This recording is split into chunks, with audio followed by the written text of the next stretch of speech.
InsyaAllah sedikit briefing berkenaan performance improvement program, di mana sebelum saya mulakan apa itu performance improvement program ni, untuk saya buka sedikit dengan kata-kata semangatlah, di mana muhasabah kegagalan merupakan satu proses kejayaan. Tuan-tuan hadir pada sesi kita pada pagi ini bukan sebagai bukan satu sesi yang untuk blaming ke apa tak, tapi adalah sesi untuk kita sama-sama improve, di mana kita punya kelemahan untuk diperbaiki dan mana yang mungkin kita dah elok tapi kita nak pertingkatkan lagi. So program performance improvement program ni bertujuan satu modul khas yang kita wujudkan adalah bagi membantu memperbaiki kembali momentum dan prestasi jualan ejen-ejen Olive House yang tidak berjaya mencapai minimal target minimal ditetapkan.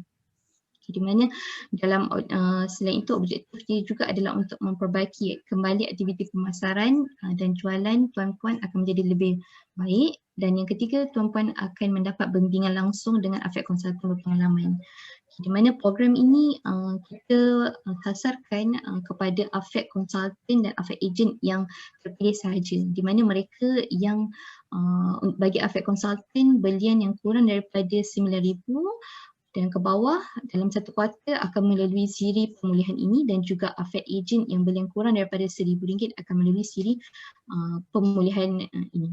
Okey, jangka masa yang diberikan untuk tuan-puan terus berada dalam sesi pemulihan ini adalah selama 2 bulan, di mana dia akan belian tuan-puan tu akan start dikira daripada 1 Januari hingga 28 Februari.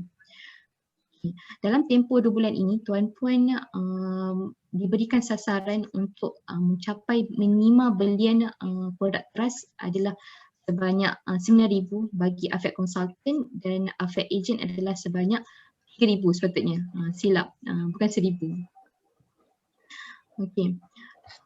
Di mana dalam program ini tuan-puan akan melalui beberapa siri modul. Yang pertama siri pada pagi ini iaitu sesi motivation session dan juga marketing plan. Tuan-puan diberikan kita bantu untuk bagi booster kembali motivasi tuan-puan untuk tengok balik kan adakah kita join, kita hadir masuk business Olive House ni tujuan sebenarnya adalah untuk apa. So kita tengok balik target big why kita kan, apa sebenarnya tujuan tuan-puan hadir join Olive House, business Olive House ini, insya-Allah. Okay, selain itu tuan-puan juga akan ikuti modul coaching one to one bersama Afek Konsultan berpengalaman, contohnya seperti Puan Aisyah, Puan Syahidan sendiri dan juga Puan Nuraidah Husin. So kami bagi tuan-puan platform untuk lalui sesi coaching bersama one to one bersama mereka ini. Tapi sesi coaching tersebut akan dijalankan selama 2 jam, dan tuan-puan sendiri boleh pilih sesi mana, tarikh mana, waktu bila untuk hadir ke sesi tersebut. Okay. Dan yang ketiga, tuan-puan akan melalui sesi pemantapan kemahiran aktiviti pemasaran online dan juga offline. So tuan-puan kalau sebelum ni semalam saya ada bagi satu checklist survey untuk tuan-puan tandakan kat mana lagi aktiviti pemasaran yang mungkin kita lemah ataupun mungkin kita belum buat lagi dan mungkin kita dah ada tapi kita perlu pertingkatkan lagi. So kat situ kita akan tengok, kita akan nilai tuan-puan. Bagi mana yang belum jawab lagi survey yang saya bagi tu, checklist yang saya bagi tu, minta tolong jawab dahulu. Kat situ kita akan nilai sama ada part mana yang kita nak bantu sentuh tuan-puan untuk perbaiki aktiviti pemasaran tuan-puan. Selain itu dalam tempoh setiap bulan ini kita akan track belian performance tuan-puan. Setiap akhir hujung bulan tim kami akan keluarkan belian bulanan, adakah ia berjaya mencapai tempoh belian yang ditetapkan lah, iaitu kalau untuk AC kita sasarkan 9K, jadinya kita target kalau untuk 2 bulan ni, bulan yang pertama AC perlu capai at least 3,500. So bulan yang kedua dah berjaya mencapai 9K itu. Dan bagi AA pula, tuan-puan perlu capai 3,000 dalam tempoh 2 bulan ini. So bagi bulan pertama ni, penghujung bulan Januari ni paling-paling pun at least dah berjaya buat belian 2,500 bagi bulan Januari ini. Dan bulan yang Februari dah berjaya mencapai 3,000-an. Iaitu minima target lah yang kita bagi pada tuan-puan untuk cuba capai. Okay. So sedikit modul yang akan tuan-puan lalui dalam siri pemulihan ini dan siri performance ini. Dan untuk pagi ni kita akan teruskan sesi bersama Ustaz Syahidan, iaitu sesi modul yang pertama, iaitu motivation session. Okay. Dan segala apa yang tuan-puan lalui dalam tempoh 2 bulan ini, ia memerlukan satu tindakan pelaksanaan, di mana 90% kejayaan itu akan datang melalui pelaksanaan dan tindakan daripada tuan-puan sendiri. Kami sangat berharaplah tuan-puan dapat memberikan kata momentum yang tinggi untuk mula keluar daripada comfort zone. Okay. InsyaAllah. Hilang pekerjaan, pilot berpengalaman menjual burger, orang tak datang kedai makan, buat online marketing, hantar ke rumah customer, travel agency business down, bank pula tak extend loan, tukar business plan, jual kambing perak, van sekolah tak beroperasi, jadi courier pos laju. Life is a matter of choices and every choice you make makes you. Bangun awal atau lambat, you choose. Nak kemas rumah atau biar bersepah, you choose. Terus menganggur atau cari jalan penyelesaian, you choose. You choose the life you want to live. Tindakan masih slow, berfikir banyak sangat sebelum bertindak. Anda kalah kepada syaitan yang tidak pernah mengalah. Masih meremehkan solat tahajud dan solat subuh. Jika boleh struggle bangun 4 pagi untuk first flight 7 pagi di KLIA, kita nak jawab apa depan Allah? Masih malas bersenam. Jangan menyesal jika penyakit bertimpa-timpa. Masih marah-marah memukul isteri dan anak-anak. Jangan menyesal jika anak-anak kurang ajar bila mereka membesar. Masih belum berhenti merokok. Jangan menyesal bila Allah tarik nyawa. Kita masih langsung tidak mencuba untuk berhenti. Masih malas baca Quran. Jangan menyesal hidup terhina. Masih malas belajar ilmu. Anda perlu kuat untuk menanggung sakitnya jahil. Semua amal kebaikan memerlukan kesungguhan menangani kegagalan demi kegagalan. Fa inna ma'al usri yusra. Inna ma'al usri yusra. Siapakah orang yang gagal? Orang yang gagal ialah yang tidak pernah mencuba. Siapakah orang yang berjaya? Orang yang berjaya ialah yang tidak pernah berputus asa. Jangan tunggu 1 Januari. Jangan tunggu 1 Muharram. Jangan tunggu ada mood. The time is now to change yourself. Selepas anda melihat video ini, rancang satu perkara mudah yang mampu anda buat. Lap kipas, kemas meja, mop lantai, baca buku, learn new things. Lepas plan, terus buat. Jangan tangguh. Ada halangan? Guna kreativiti. Lepas siap satu kerja, akan datang kekuatan ajaib untuk teruskan kerja yang lain. Fa'idha faraghta fansab. Where focus goes, energy flows. Payah nak sembang kencang, gunung pun boleh terbang. Kalau buat sikit dan gagal, terus down. Allah mengurnia akal dan tulang 4 kerat untuk kita terus mencuba. Hamka berpesan, tugas kita bukanlah untuk berhasil. Tugas kita adalah untuk mencoba. Kerana di dalam mencoba itulah kita menemukan dan belajar membangun kesempatan untuk berhasil. Wa ila rabbika farghab. Yesterday I was clever, so I wanted to change the world. Today I am wise, so I am changing myself. Okay. So semoga kita dapat ambil sedikit pengajaran daripada video yang saya kongsikan tadi. Okay, itu saja untuk sesi saya pada pagi ini. InsyaAllah Syahidan pun dah masuk dan mungkin kita boleh teruskan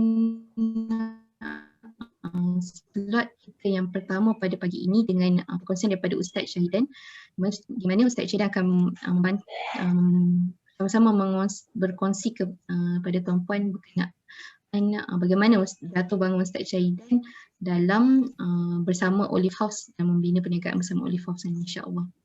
Tanpa membuang masa lagi, dipersilakan Ustaz Syahidan untuk meneruskan slot pada pagi ini.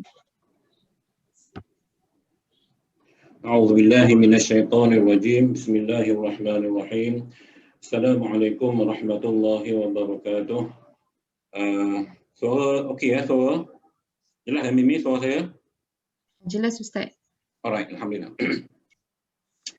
Alhamdulillahi rabbil alamin wa bihi nasta'in wal 'aqibatu lil muttaqin wa la 'udwana illa 'alal zalimin wassalatu wassalamu ala asyrafil anbiya'i wal mursalin wa ala alihi wa sahbihi ajma'in. Subhanaka la 'ilma lana illa ma 'allamtana innaka antal 'alimul hakim. Rabbi shrah li sadri wa yassir li amri wahlul 'uqdatan min lisani yafqahu qawli. Allahumma yassir umurana wa la tu'assir, Rabbi yassir wa la tu'assir, Rabbi tamimil khair. Amin ya rabbal alamin. Terima kasih kepada pengurusi majlis kita pada pagi ini, saudari Cik Mimi kita, kepada ejen-ejen Oli House sama ada ejen Afiat ataupun Afiat Consultant yang berjaya mengikuti program Performance Improvement Program pada pagi ini. Alhamdulillah, pertama dan utamanya marilah sama-sama kita menzahirkan rasa kesyukuran kepada Allah Subhanahu wa taala, ia kerana dengan keizinannya serta taufik dan hidayahnya dapat sama-sama kita berkumpul di alam maya pada pagi ini dalam program khas berkaitan dengan performance improvement yang akan kita bina semula ejen-ejen yang mempunyai potensi sebenarnya untuk maju ke hadapan, hanya mungkin memerlukan beberapa tindakan gaya fikir untuk berubah, ya. Baik, mungkin di kalangan tuan-tuan ada yang mengenali saya dan ada yang tidak mengenali saya, tapi rasanya kalangan keluarga Oleh ini mungkin mengenali saya. Sebelum kita pergi lebih lanjut tentang program pada pagi ini, saya hari ini siap beruniform quiz, uniform quiz ni, sebab bila nak mengajar ni kita bersyarah, kita nak rasa kesungguhan kita, semangat kita, positif kita. Jadi pakaian kita pun mencerminkan kesungguhan kita. Jadi saya pakai uniform quiz sebagai seorang pensyarah untuk mengajar pada pagi ini. Cuma topik pagi ini tidak seperti mana topik-topik yang kerap diberikan kepada saya, iaitu yang berkaitan dengan perawatan. Pagi ini kita lebih fokus kepada pembinaan jati diri, pembinaan jiwa dalaman kita, supaya daripada dalaman kita yang kuat itu insya-Allah akan menzahirkan zahiriah yang kuat dan mantap, tahan diuji dek panas mentari, tahan diuji dek kuatnya ribut taufan, dan tahan diuji dek lebatnya hujan. Maknanya kita mampu berada di persada dunia luar sana walau apa saja gelombang, dugaan dan cabaran yang datang kepada kita sebagai seorang usahawan. Dan saya difahamkan daripada penerangan Mimi tadi, di kalangan tuan-tuan puan ni ada yang jualan bulanannya 9K ke bawah, ada yang 3K ke bawah. Tapi tak apa, at least ada jualan. Hanya kita perlu nak bina pada pagi ini tuan-tuan puan sekalian, beberapa asas, beberapa kita katakan asas pembinaan seperti pasir dan simen, batu bata untuk kita nak kukuhkan kembali kita sebagai seorang usahawan. Okey, yang pertamanya pada begini kita lihat pengenalan dulu ya. Mimi, next slide Mimi. Okay, saya boleh ni sebab ni kita next slide. Baik. Ini tajuk yang diberikan kepada saya, bersara muda. Pengenalan dulu ya. Baik. Tajuk yang diberikan kepada saya pada pagi ini ialah bersara muda, bersara kaya. Gitulah kot lebih kurang. Bersara muda, bersara kaya. Okey, tuan-tuan, dia bukan nak suruh bersara. Tuan-tuan nak buat part time, oleh buat. Ya. Cuma kadang-kadang kita melihat, ya, sebab rezeki ini Allah Subhanahu Wa Taala berikan kepada kita melalui pelbagai jalan. Ada yang rezekinya makan gaji, ada yang rezekinya kerja harian, gaji mingguan, ada yang gaji bulanan, ada yang gaji saja tanpa ada allowance, ada yang ada gaji dengan allowance, ada yang ada gaji dengan allowance dan bonus lagi. Ya, masing-masing rezeki. Walau bagaimanapun, kalau kita lihat apa yang Nabi SAW sebut, bahawasanya 9/10 daripada rezeki itu ialah daripada perniagaan, daripada usahawan. Maka kemungkinan bilangan peserta yang mungkin 10 ke 20 orang pada pagi ini, kalaupun tidak semua, mungkin ada yang boleh terlekat sebagai seorang usahawan sepenuh masa satu hari nanti. Ya, kadang-kadang kalau kita lihat kerja ini memerlukan pengorbanan, ya, sama ada kita makan gaji ataupun kita bekerja sendiri. Ya. Dan kalau kita lihat tajuk kita, dan saya letakkan gambar emas di situ, bukanlah kita semata-mata kaya ini kita ada aset, itu salah satu sebablah, ya, tetapi ianya menjurus jauh lebih ke hadapan. Yang akan kita lihat sebentar lagi apa dan misi yang telah Olive letakkan kepada semua usahawan Olive daripada peringkat HQ lagi sehinggalah kepada peringkat ejen. Dan benda ini yang ejen-ejen kena faham. InsyaAllah kalau tuan-tuan faham, tuan-tuan berada pada track yang betul, insyaAllah jalan yang lurus di hadapan mudah untuk kita lalui. Mudah untuk kita lalui. Okey, jadi kita tengok dulu saya punya biodata sekejap. Mimi, next slide.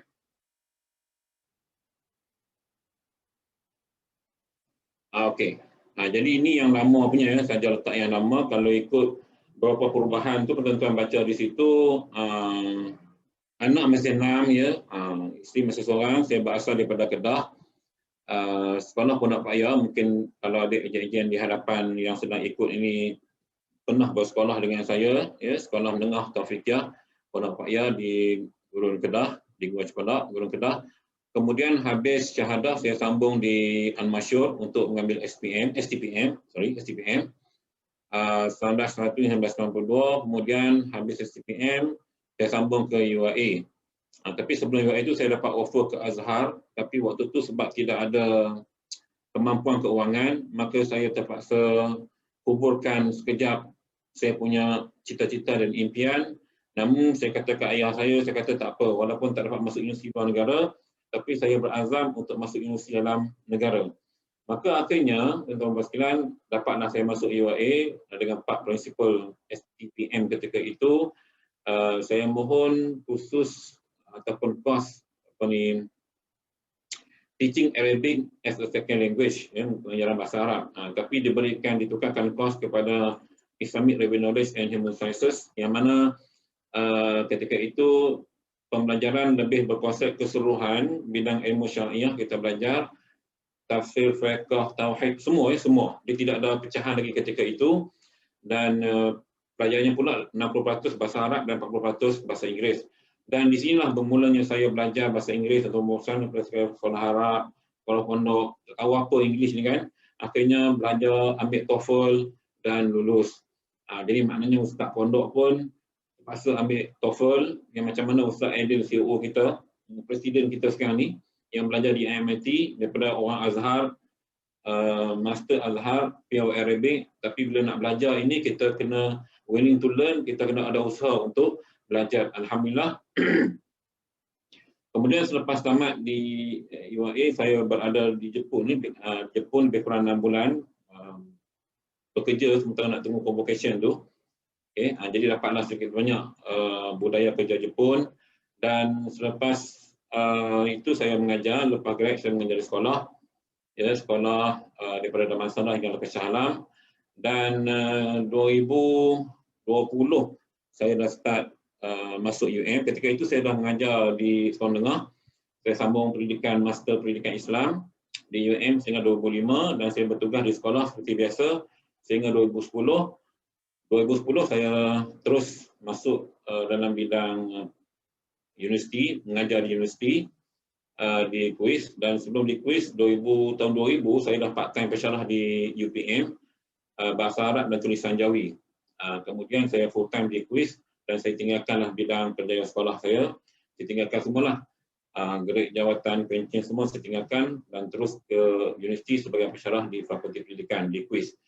Dan 2016 saya bersara awal daripada KUIS macam Ustaz Rozi juga, kerana ingin menumpukan semua perhatian dalam Olive House. Dan sebelum saya terlibat secara full time, saya dah buat part time di Olive House ni sejak 2014. 2013 saya join, bulan 7, bulan 8. Kemudian betul-betul saya buat tu 2014, 2015, 2016 secara part time. Dan ya, saya membuat keputusan untuk bersara awal, berhenti daripada pensyarah, dan sepenuhnya saya buat full time Olive House ini. Setelah jualan bulanan saya dapat maintain sebanyak 25K. Saya nak beritahu di sini nah. Setelah saya pantau jualan saya secara part time RM25,000, baru saya buat keputusan untuk berhenti. Setelah saya mengira daripada untung kasar, daripada kos operasi, maka lebihan bersih saya dapat berapa, saya compare gaji bulanan saya dengan komitmen bulanan saya, maka lebihannya terlalu kira banyak juga, lebih kurang berapa ribu. Jadi tanpa saya buang masa, tanpa saya menghadap jam, tanpa saya paksa menulis buku dan sebagainya, akhirnya saya buat keputusan untuk berhenti 2016 Mac. Dan sepenuhnya saya terlibat dalam bidang perawatan.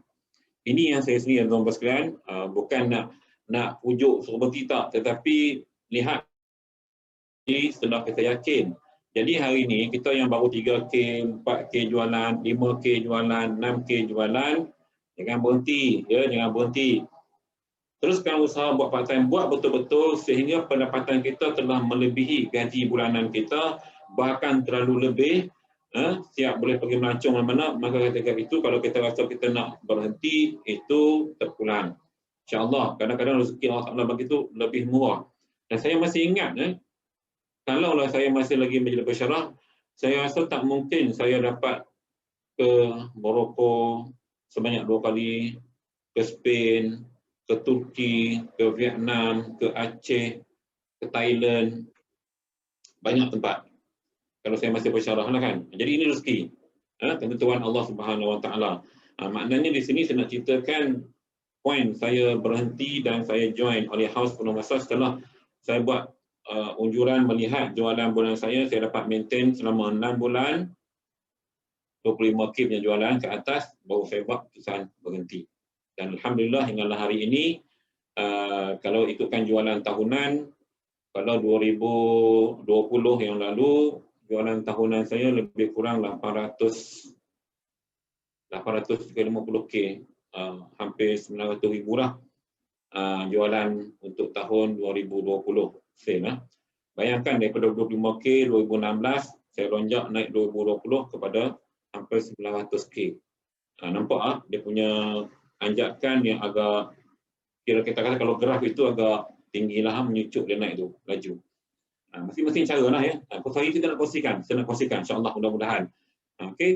So yang lain itu tuan-tuan boleh baca kat situ, pengalaman kerja jawatan sekarang ni adalah pengurus Gafirah Halamat dan juga Alih Haus Putra Perdana. Saya ada 2 lah, maknanya tempat yang sama tapi nama tu 2. Cuma yang satu halamat tu lebih di rumah. Okay. Baik. Mungkin kelebihan yang ada pada saya di samping usahawan ialah saya mempunyai kemahiran mendiagnos tapak tangan, dan yang terkini data ialah dah 6,000 lebih pesakit yang saya dah rawat. Okay, yang dah 6,000 lebih pesakit. Cuma waktu PKP ni tak ramai yang hadir lah sebab PKP agak pergerakan tu agak terhad. Okay, next Mimi. Mimi, okay. From zero to hero. Permulaan saya join, tuan-tuan sekalian, saya ada masalah jantung, keturunan. Jadi satu hari saya berkunjung ke rumah anak saudara saya di Senawang. Dan ketika itu kebetulan anak saudara saya ini adalah kawan kepada Ustaz Zahir. Okay. Jadi di rumah dia tu saya tengok ada minyak zaitun. Saya pernah diberitahu oleh rakan-rakan makan minyak zaitun, Ustaz ada jantung, tak makan minyak zaitun. Jadi ketika itu mana ada minyak zaitun yang pasal malam, pasal tani semua saya beli, saya makan. Saya tak tahu benda tu extra virgin ke, virgin sahaja ke, first cold press ke, second cold press ke, third press ke, apa press saya tidak tahu ketika itu. Jahil. Bila saya berkunjung ke rumah anak saudara di Rawang tu, di Senawang, saya lihat botol minyak zaitun PMZ ketika itu. Dia botol yang Syria punya. Lalu saya tanya anak buah saya tu, ini siapa punya? Dia kata ni Ed punya. Kita biasa panggil Ustaz Zahir tu Ed sebab rakan sekolah. Satu sekolah pondok dulu, benda dekat Azhar. Jadi saya pun try rasa. Bila saya rasa PMZ, dia lain macam. Berbeza dengan minyak zaitun yang saya beli kat pasar malam, dengan pasar tani, dengan masjid-masjid, pasar hari, lain. Makan kita rasa lain, dan rasa sejuk di pasar jantung, saya rasa ini macam bagus ni. Lalu saya nak beli. Saya telefon Ustaz Zahir. Saya kata, Ustaz, saya nak beli minyak zaitun ni. Habis dia kata, Ustaz tak payah beli, Ustaz jadi ejen teruslah. Bermula situlah saya menjadi ejen PMZ. Masa tu belum ada Cukatin. PMZ sahaja. 2012-13. Begitulah lebih kurang tarikhnya tu ya, saya pun tak ingat. Jadi daripada situ saya jadi ejen, waktu tu nak jadi ejen lebih kurang 350 kot untuk 2 ke 3 kartu PMZ. Lupa waktu tu ya. Dah lama kan. Maka saya pun makan dan cerita dengan orang. Perlahan-lahan cerita kebaikan minyak zaitun, makan. Masa tu tidak ada skill apa-apa tuan-tuan sekalian. Skill sales saya tak ada, skill apa benda tak ada sebab masih baru. Okay, masih baru. Kita pula mengajar waktu tu kan. Jadi lebih kurang gitu je. Dan kemudian pihak Oli House telah mengadakan kursus. Banyak kursus yang wajib dihadiri oleh ejen. Dan kalau kita lihat zaman kami itu, mula-mula kita ada kursus apa dipanggil saya pun lupa lah. Jejak usahawan ke benda lah. Sekarang ni dia panggil banking agent senior. Lain, nama dia lain sekarang ni, saya lupa dah. Banyak sangat dah punya term kan. Jadi pada situ diasak dengan ilmu keusahawanan saya belajar, dan saya belajar dengan Sifu Bag.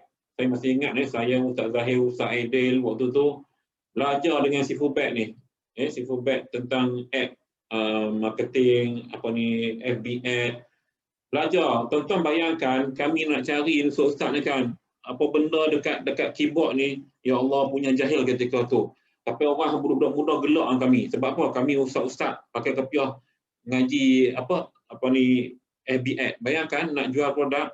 Tetapi itulah kemaluan yang terpaksa kami tanggung. Relax, tak kisah.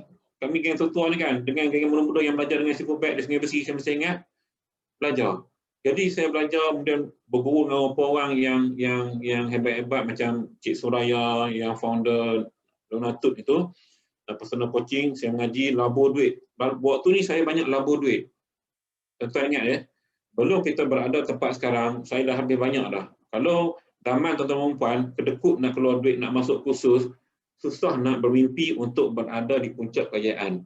Sebab kita tak boleh nak berdaki, mengejar ringgit di dalam gambar ni kan, tanpa kita ada ilmu dan kemahiran untuk kita memanjat tangga kejayaan tadi. Seumpama kita mendaki sebuah gunung, tuan-tuan, kita nak lalu trek, lalang hutan. Ya, kalau kita tidak ada ilmu perhutanan, jalan yang harus lalui yang mungkin dekat dengan pokok yang besar-besar, yang mudah kita pegang kalau tergelincir nak jatuh, dengan tiang elektrik ke apa kan. Jadi trek itu dibuat begitu supaya mudah kita nak kawal badan kita untuk kita manjat ke tempat yang lebih tinggi. Seumpama begitulah dunia keusahawanan. Kita kalau ada ilmu, backup ilmu, belajar dulu. Saya ikut kelas. Saya ingat dalam sebulan sekali atau 2 kali mesti belajar. Belajar, semua saya belajar. Jadi bila kita belajar, sekejap ni. Akhirnya ilmu tadi kita praktikkan. Maka belum kita nampak hasil. Baru terbuka minda kita.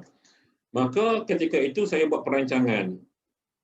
Balik pejabat pukul 6, saya mula buat Oli House. Sebab waktu pejabat saya tak kacau sangat. Sebab kita makan gaji, kerja pejabat lah.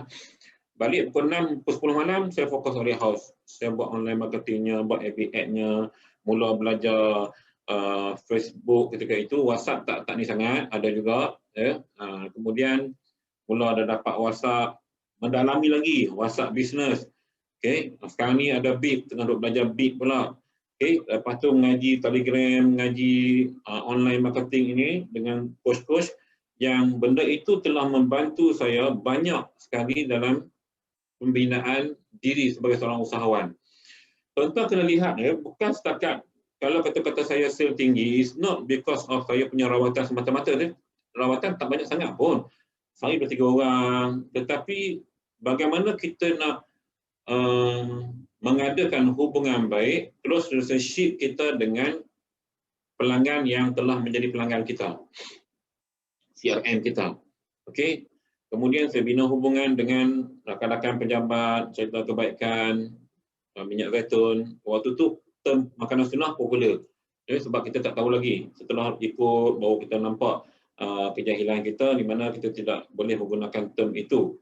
Elok kita gunakan superfood atau organic food, Oli House. Jadi ini saya mula. Daripada zero saya mula hinggalah Kalau kita lihat 2016 secara full time, 17, 18, 19, 20 dan sekarang 2021. Kalau lihat anak tangga tu pun ada 6 je ya. Mana saya melangkah. Dan setakat ini bagi mereka yang mengikuti perkembangan saya dalam Olive House, saya rasa saya tidak pernah lagi gugur di bawah top 5. Biasanya saya berada dalam top 5. Maknanya 5 ke atas lah, 5 ke bawah, 5, 4, 3, 2, 1 begitu. Bertahun-tahun dah. Masih bertahan, alhamdulillah. Walaupun sudah ramai di luar sana ejen-ejen yang berjaya membuat jualan yang hebat-hebat dalam Shopee umpamanya, dalam Lazada. Saya masih dengan cara saya dan cuma membuat penambahan di website, blog gitu ya. Kita kena usaha lebih lah, tambahkan ilmu.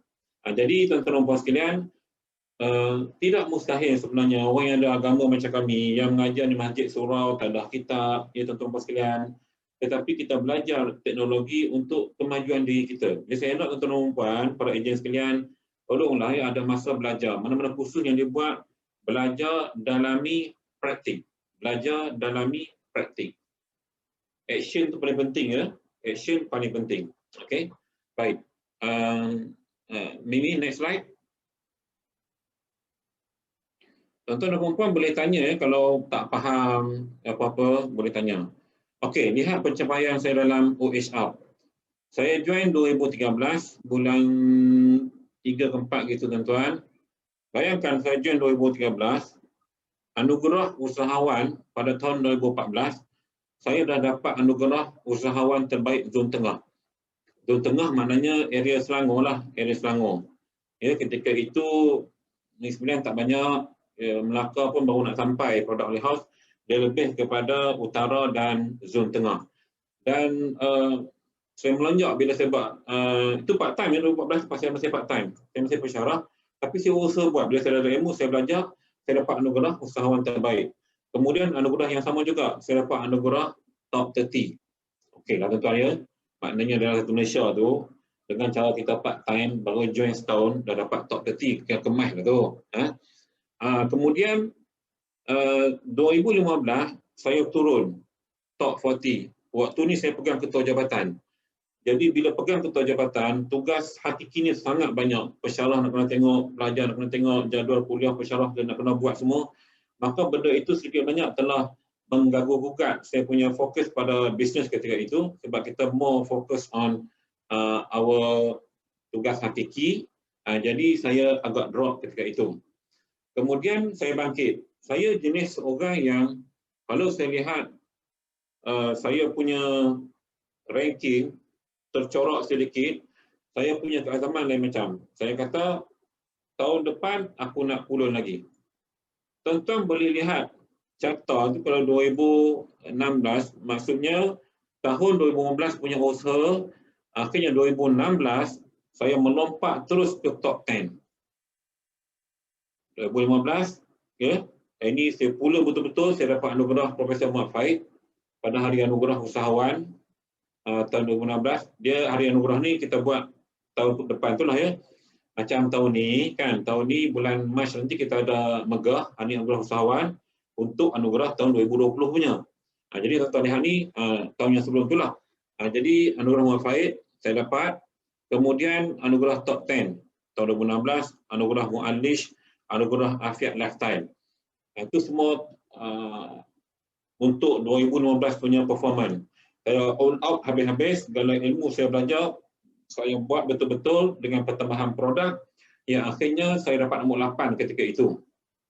2016 tu, top 10 nombor 8. Okey, kemudian next slide. Okey. Kemudian bila saya start full time, nampak ya, bila saya berhenti 2016 Mac, saya pulun secara full time, pulun betul-betul. Akhirnya pada Hari Anugerah Usahawan pada tahun 2017, yang mana anugerah pencapaian untuk usahawan yang berusaha pada tahun 2016, saya telah mendapat anugerah usahawan terbaik zon tengah. Saya dapat lagi sekali ya. Waktu part time sekali dapat, waktu full time sekali dapat, dan anugerah DOTI. DOTI ni macam anugerah tertinggi lah dalam keluarga Olive House. biasa setiap tahun dan seorang sekali seumur hidup akan dapat. Anugerah tertinggi, biasa dia akan pilih seorang daripada lelaki dan seorang daripada perempuan. Dan anugerah ini hadiah macam-macam saya boleh tak ingat ya. Laptop saya dapat, handphone saya dapat, beg kulit, macam-macam lagi lah ya. Hadiah yang dapat. Okey, sampai pelancongan lah. Okey. Kemudian saya naik top 10 daripada nombor 8 tahun 2015, terus 2016 saya naik nombor 2. Anugerah top 10 tapi second place. Nampak ya lonjakan tu, dia naik.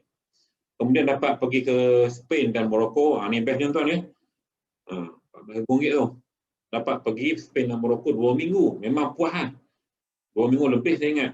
Ya, maknanya kita pergi melancong, tengok tempat sejarah, tengok ladang zaitun, tengok proses minyak zaitun, bersembang dengan orang sana. Jadi itu menambahkan pengalaman. Dan yang paling best, benda itu memberikan satu motivasi kepada kita untuk bersungguh lebih lagi untuk kita nak pergi lagi, nak pergi melancong lagi. Ini belum masuk pergi Turki ya. Saya ingat sebelum saya ke Spain ni saya dah pergi Turki. 2016 pergi Turki. Bulan 8 bulan 9, bulan 12 2016 saya dah pergi Turki. Saya tak masuk kat sini, lupa. Bila cerita ni baru saya ingat. Okay, anugerah pelancongan Spain Morocco, kemudian anugerah Mualish dan anugerah Best Podcast RTM.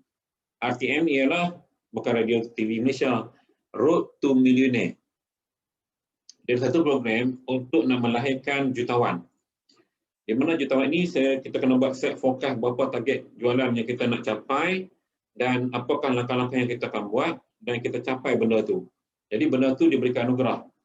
Saya dapatlah, tak tahulah hadiah apa saya lupa lah. Banyak hadiah kalau kat kedai saya banyak lah ya. Okey. Ini anugerah. Okey, next Mimi. Kemudian pada hari anugerah usahawan 2018, okay, saya dapat anugerah top 10, first place. Nampak dia sebab bila saya lihat orang lain berada di atas pentas, ketika itu saya masih di bawah, saya berazam kata satu hari aku akan berada di tempat ini juga. Aku nak nombor 1. Walau bagaimanapun aku nak usaha sampai aku dapat nombor 1 juga. Cukup walaupun sekali seumur hidup. Alhamdulillah Allah Ta'ala izinkan tuan-tuan sekalian, saya all out habis 2017 punya usaha, akhirnya anugerah 2018 saya dapat first place. Dan anugerah top agent Selangor, maksudnya di Selangor saya paling tinggi. Dan saya dapat anugerah Muafiq kali kedua untuk produk OPU, yang mana saya baru je dapat menjual 30 botol pada semalam. Mari dulu, 30 botol OPU tak sampai sebulan. Dan kami dapat anugerah Profesor Muhammad Faid dan dalam rancangan Road to Morocco, yang mana kali ini saya dapat pergi Morocco kali kedua. Ya, tahun perginya itu tahun lepas 2019, ya, kita pergi. Dan anugerah top 10 2019, tempat keempat, jatuh balik. Daripada first place jatuh balik. Biasalah ya, kadang-kadang kita pun bukanlah hebat. Ada kalanya kita diuji dengan macam-macam benda menyebabkan kita down, jatuh, tapi masih bertahan. Kemudian anugerah top senior agent, walaupun saya dapat 4, masih lagi dapat top senior agent dalam kategori Malaysia, dan juga anugerah top usahawan Selangor 2019. Jadi ini antara anugerah-anugerah yang saya dapat. Dan inisiatif pelancongan, saya pernah ke Aceh, ke Vietnam, ya, termasuk mengadakan umrah tahun lepas 2019 bulan 12. Balik daripada Morocco tu dalam rehat 4 hari, terus pergi umrah. Saya pergi umrah dulu, balik rehat 2-3 hari, lepas tu terus ke Morocco. Okey, siapakah Profesor Muhammad Faid? Profesor Muhammad Faid merupakan tokoh nutrisi antarabangsa dan amat popular di benua Eropah. Beliau merupakan salah seorang pakar pendidik di Universiti Hassan II Morocco, juga merupakan guru saya. Hampir setiap tahun saya ke Morocco memang berjumpa dengan dia lah. Dan beliau merupakan antara saintis yang hafiz Quran. Saintis yang hafiz Quran. Tak ramai saintis yang hafiz Quran. Baginya bila dia buat kajian apa-apa pun, kalau berlaku pertentangan dengan Quran dan Sunnah, dia kata ambil Quran dan Sunnah punya pegangan. Walaupun saintis jumpa benda tu, tapi kalau berlaku kontra, dia suruh ambil Quran dan Sunnah. Maka sebab itulah ini Profesor Muhammad Faiz, insya-Allah dia akan datang ke, kalau ikut jadual tu, kalau tak kena COVID ni dia dah sampai ke Malaysia sebab dia ada kontrak dengan HQ sebagai penasihat nutrition, cukup mahir bab nutrisi, dan merupakan idola sebagai para ejen oleh House yang terlibat dalam bidang nutrition. Itu Profesor Muhammad Faiz. Kalau ada soalan tuan boleh tanya terus, boleh chat, komen dan saya akan bacalah ya. InsyaAllah Puan Marziah, no problem, no problem. Boleh jumpa. Nanti dia akan main Malaysia. Boleh jumpa, boleh bergamak dengan dia, boleh belajar ilmu. Profesor yang boleh betul-betul 4 bahasa. Arab, Inggeris, Perancis dan bahasa satu lagi. Dia 4 bahasa dia boleh. Ya. Arab, Inggeris, Perancis, satu lagi bahasa Eropah. Tapi dia 4 bahasa. Dah berumur tapi sihat, mata terang, pakai spek, mata terang. Pernah datang ke Malaysia dah 2 kali tak silap saya, ya. Ini Profesor Muhammad Faiz. Jadi dia merupakan antara tokoh oleh House di Morocco sana, di Persyarikat sana yang kita ambil dia sebagai penasihat, ya, sebab orang yang betul-betul Islamik punya background, yang ada agama yang kuat, walaupun dia saintis, tapi ini yang kita nak cari. Tuan-tuan boleh Google, type je Profesor Muhammad Faiz, banyak jurnal dan artikel yang ditulis, cuma mostly in Arabic, sebab dia di Morocco menggunakan bahasa Arab. Tapi ada juga dalam bahasa Inggeris dan juga bahasa Perancis. So tuan-tuan boleh tengok situlah. Okey, Mimi, next slide. Okey. Apa inspirasi Ustaz untuk berjaya? Tuan-tuan dah lihat anugerah saya dapat sampai semalam bila saya post dalam Facebook, kata Datuk Azrul, anugerah ni dah boleh buat bibliografi, ya. Dalam kita punya catatan banyak sangat anugerah. Jadi saya pun tak sempat nak catat. Semalam tanya staf dia, apa yang saya dapat, tengok piala kat kedai tu yang susun tu, dia bagi catatan, saya tulis, saya masuk kat sini. Okey, success ahead, ya, kita nak menuju ke arah kejayaan, tentu ada inspirasi. Sebab manusia ini kadang-kadang, tuan-tuan lihat ya, saya tinggal bila saya makan gaji, saya tak kisah sangat sebab apa, cukup bulan, bila masukkan kad, tanya, biasa orang cucuk kad, orang tanya dulu. Balance inquiry, tanya dulu berapa baki, kita pun ambil duit. Betul tak lah?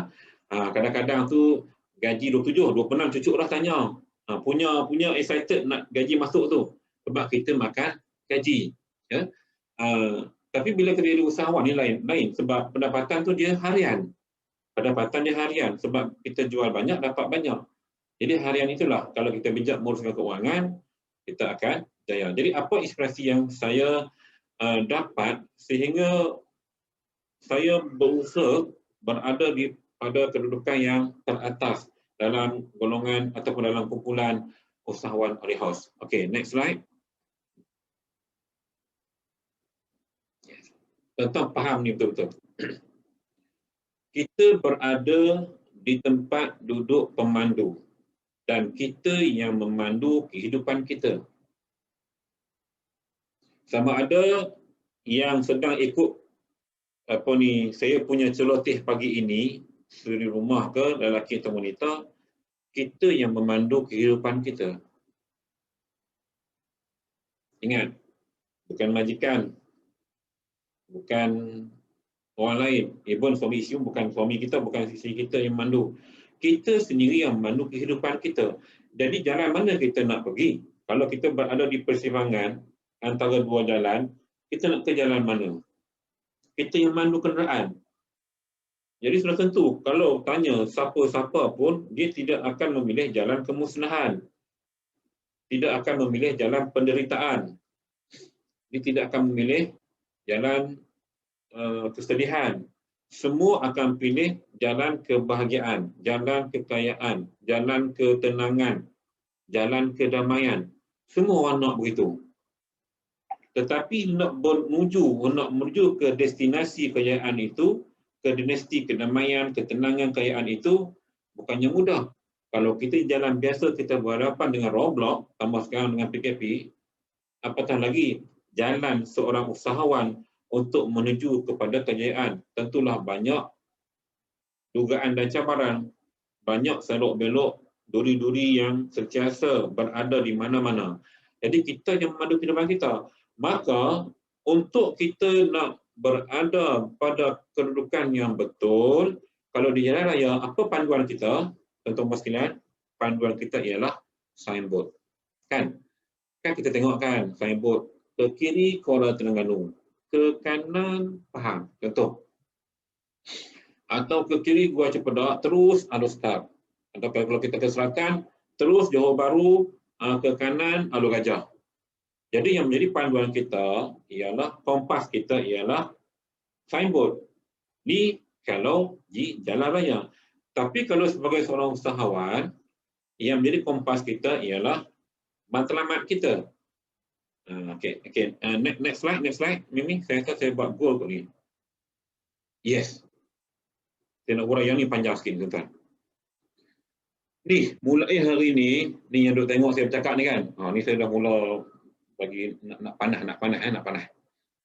Tuan-tuan, tak kira dah tuan-tuan sekarang ni part-time ke, full-time ke, part-time full-time ke, tolong tulis siap-siap matlamat apa saya nak capai. Kalau saya cakap tadi, bila saya melihat orang naik atas pentas, waktu saya jadi ejen biasa, duk pergi majlis anugerah ni, tak apa, aku berazam, satu hari aku akan berada di stage ni juga. Itu saya punya matlamat. Impian saya. Goal saya nak capai. Whatever pun aku akan berusaha. Tak kira berapa lama ambil masa, tapi aku akan pastikan one day aku become the top one in Malaysia. Dan benda itu dah pun saya capai. Maka goal di sini ialah tuan-tuan letakkan matlamat tuan-tuan. Kalaupun tak boleh sampai ke tahap saya, sekurang-kurangnya tuan-tuan dapat mencapai sesuatu matlamat yang memberi kepuasan kepada kita. Aku ni cerita mudah. Gaji sekarang, kita kerja makan gaji, ambil contoh 4,000. Ya, kita gaji 4,000. Saya congok okey, gaji 4,000. Saya pegang apa nama kalkulator handphone ni. Gaji kita 4,000. Lalu kita pun pergi congok mai, tolak rumah sewa 700. Contoh. Tinggal 3,700. Tolak kereta 500. Tinggal 2,800. Kalau ambil api ayam tu kita buat 100 extra bos semua. Tinggal 2,700. Lepas itu belanja sekolah anak makan tu mau 1,500 juga tu. Jadi tinggal lagi 1,200. Ni kiraan congok bodoh-bodoh lah. 1,200 zaman dah, kalau kita dapat boseh zaman dah, nak buat apa tuan-tuan? Tu tak tolak, tak kira hak yang main rota rosak, servis kereta, insurans, road tax, tak kira gitu tuan-tuan. Jadi duk congok-congok, katalah mungkin sebulan kita boseh dapat 400. Kan? Boseh 400. Dah cucuk gaji, agi-agi semua bosih 400.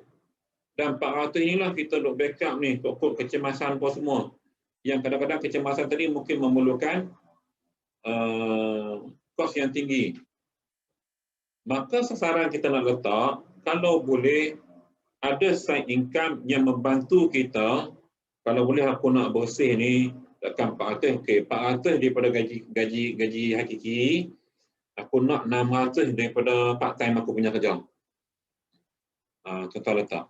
Jadi bila kita letak goal matlamat kita, maka kita nak capai matlamat tu kena ada keazaman. Dia tak boleh tuan-tuan duk tulis, duk kenyeh tengok azam tak ada, no point. Duk kenyeh tengok kat whiteboard yang tulis azam. Bila pergi motivation talk kan. Jadi kadang-kadang si motivator, okey, tulis matlamat anda, kita pun tulis. Duk senyum kenyeh tengok. Sebab gini tuan-tuan, kita rasa leka apa bila kita rasa selesa, setiap bulan aku cucuk ada gaji. Kita duk rasa lagu tu. Bila duk rasa macam tu, payah kita nak capai goal tadi. Alah tak apa. Apa hasil? Tak kisahlah, ni backup ada, gaji cucuk ada. Cuba tuan-tuan buat andaian kata, kira duit gaji aku ni aku tak mau sentuh. Duit gaji aku ni aku tak mau sentuh.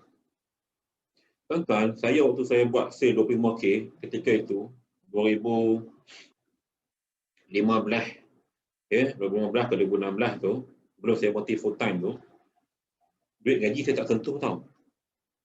Duit gaji kuis ni kira bos dalam bank Islam tu memang kalau guna pun kecemasan sangat. Kira tak kacau duit gaji tu. So bayangkan, sebab dia cover oleh yang part time, oleh ho cover lah. Maknanya kereta dia pun dah boleh bayar, kan? Iuran sekolah anak semua kalau swasta, iuran ribu-ribu juga. Jadi semua di cover oleh house. Gaji tak sentuh. Kena rasa azam gitu. Azam saya gaji tak kacau lah. Dapat duit hak ni ya. Oh, kita puluh nak ni. Cuma nanti bila kita puluh sangat, terabai tu hakiki, jangan sampai buat dosa, biar berhenti. Ramai orang hari ni salah. Makan gaji, pada waktu makan gaji, dia buat kerja lain. Yang tu salah besar. Dosa tuan-tuan. Jangan. Tak makan cekak, tak boleh, berhenti. Fokus betul-betul yang ni. Hati-hati bab ni. Jangan kita nampak dunia sangat sehingga kita lupa hukum agama. Saya tengok saya tak dan je, saya berhenti. Kita fokus yang ni. Letak matlamat. Jadi bila kita nak letak matlamat, tuan-tuan, kena ada azam. Azam kita ni, dia kena ada support. Mental kena kuat, fizikal kena kuat, keluarga kena support, ahli masyarakat kita kena tengok, maksudnya ada sokongan moral, etika kita, keuangan, kejayaan, semua jabatan organisasi, benda-benda ni yang akan bantu kita mencapai matlamat tadi, keazaman. Azam untuk buat, kena ada keazaman, jangan tak ada azam ya. Ni dengar lagu azam kan main, azam, tapi sampai. Tak mau gitu. Jadi letakkan goal, tuan-tuan, letakkan, tulis, aku nak buat sale. Kalau ikut oleh sale lah. Maknanya yang 3,000, okey, naiklah sikit. Bulan ni nak try capai 3,500 lah. Ni cara lemah semangat lah. Cara lemah semangat. Kalau hak kuat semangat, dia letak terus 10,000 ataupun 8,000. Cik, ni hak semangat kental. Dia kena buat gitu lah.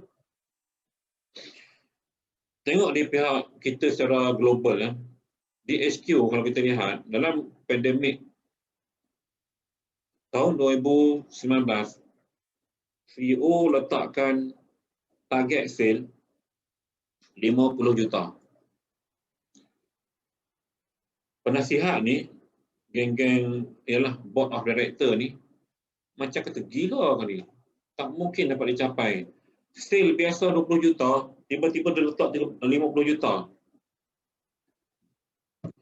Selesai 2019, memang tak capai. Saya ingat dapat berapa? 30, begitulah kot, saya lupa. Kemudian 2020, dengan pandemik yang berlaku, dengan segala macam masalah, tiba-tiba tuan-tuan, sale kita melonjak naik kepada 63.4 juta. More than a real target that we want, only 50, tapi dia punya lebih 63.4. Nampak tak? Ada kesungguhan. Jadi hak kemustahilan 2019 menjadi kenyataan 2020. Macam tu tuan-tuan semua tuan-tuan. Tak mungkin kita dapat capai on that particular year, tetapi ia boleh menjadi kenyataan tahun selepas itu. Tahun selepas itu, asalkan kita ada usaha untuk kita capai matlamat tadi. Yang ini yang kita kena faham betul. Sebab tu kadang-kadang memang tak capai matlamat, tapi kita usaha lagi. Fikir apa benda yang boleh kita buat. Kami diberi target 9K ni kata Maziah. Puan Maziah ni rajin tanya, nak bagi Puan Maziah nak tanya. Hak lain senyap pun tak tanya lagi. Baru panggil lagi. Okey, jadi target 9K. Yes. Fikirkan apa cara untuk capai target 9K tadi. Banyak benda lah. Kita akan bantulah, kita akan bantu. Tak ada masalah. Boleh tanya. Sebab tu dalam letak target, maka perlu ada perancangan. Perancangan kita nak capai matlamat tadi, target tadi. Mungkin di situ kita perlu korbankan masa. Korbankan masa sedikit, korbankan duit ringgit sedikit, korbankan tenaga sedikit. Dan perlu juga tepuhi halangan-halangan sedikit. Baru kita dapat capai matlamat tadi. InsyaAllah. InsyaAllah tak ada masalah. Okey. 10-10 lah. Mimi next slide. Saya rasa macam banyak lagi, kita takut tak ada. Jangan risau jika kamu tidak dapat apa yang kamu impikan lagi. Kerana impian yang hebat memerlukan masa. Bila saya berada di bawah stage tahun 2013, baru join Oli House, pergi hadiri majlis usahawan, anugerah, duduk tengok, one day I will become the top one. Dan benda itu 2013 saya one day, dan 2017 saya capai impian tersebut. Memerlukan masa, tuan-tuan, memerlukan masa.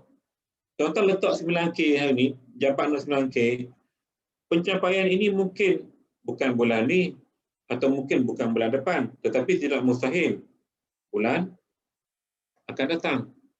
Mungkin bulan April, mungkin bulan Mei, mungkin bulan Jun. Capai tak? Capai.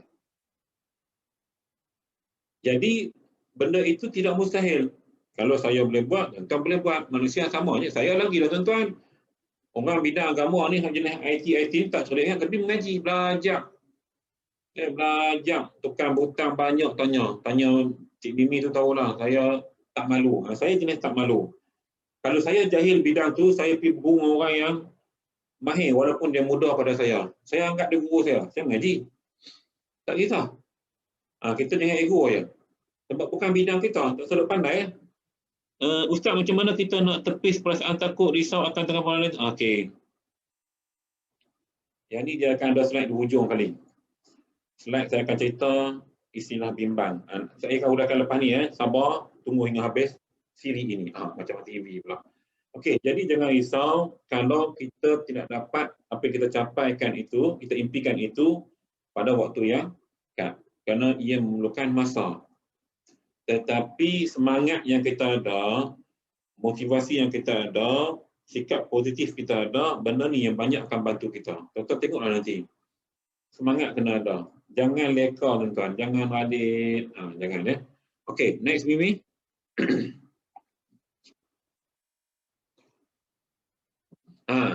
Ni.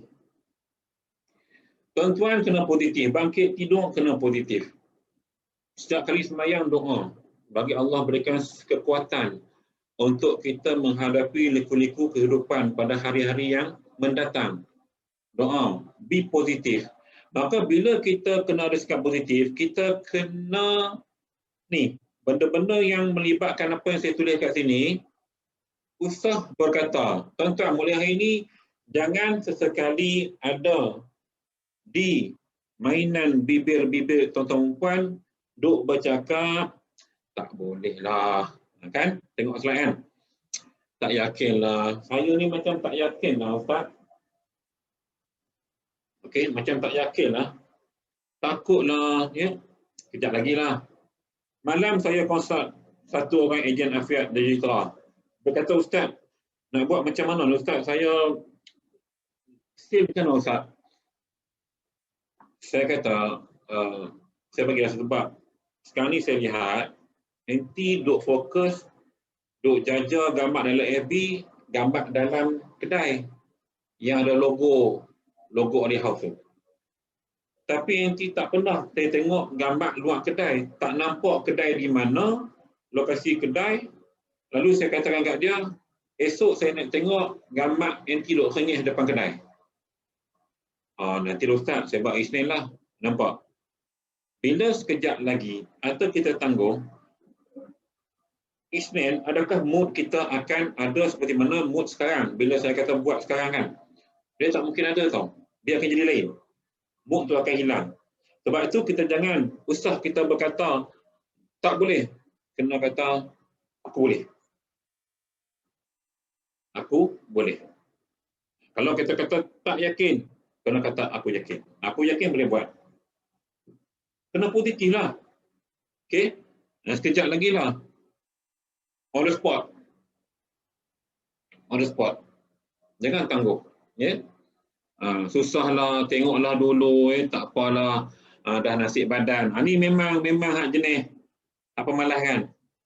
Yang paling saya geram tu, apa boleh buat Ustaz? sudah ditakdirkan. Hak jenis ni memang sakit kepala saya dengar. Jenis tak faham konsep qada dan qadar ni, itu akidah kena kuat. Kalau Quran menyebut innallaha la yughayyiru ma biqaumin hatta yughayyiru ma bi anfusihim. Allah tak ubah nasib seseorang kecuali kita yang ubah. La yukallifullahu nafsan illa wus'aha. Allah tak akan memberati nasib seseorang itu melainkan apa yang dia mampu buat. Maka sebab itulah jangan kita menyalahkan takdir apabila berlaku sesuatu. Salahkan diri sendiri. Kita tak ubah.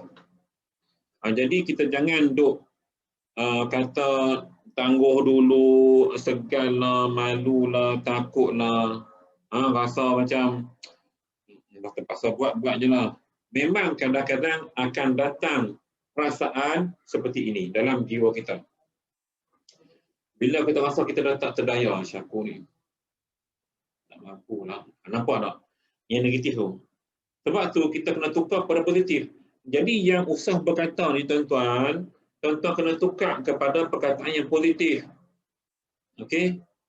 Tak apalah. Mesti iyalah, boleh je. Berapa jumlah income ustaz dari Only House sebulan? Nak set target ni, ciwah. Tadi saya dah beritahu, tak apa dah tanya nah. Sekarang ni, kita tengok lagu ni lah contoh. Katalah sale saya bulan ini bulan 1 kan. Okey. Saya tunjukkan yang harian, yang latest harian sekejap ya. Setelah saya dah masukkan. Kejap, saya pun tak ingat dia masukkan, kejap dia akan update. Setiap hari staff saya akan update.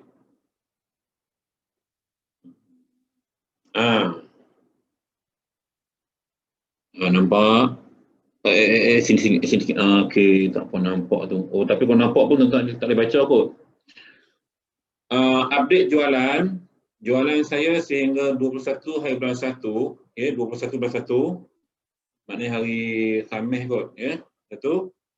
Jualan saya 1 hingga 21 hari bulan 1, RM56,059.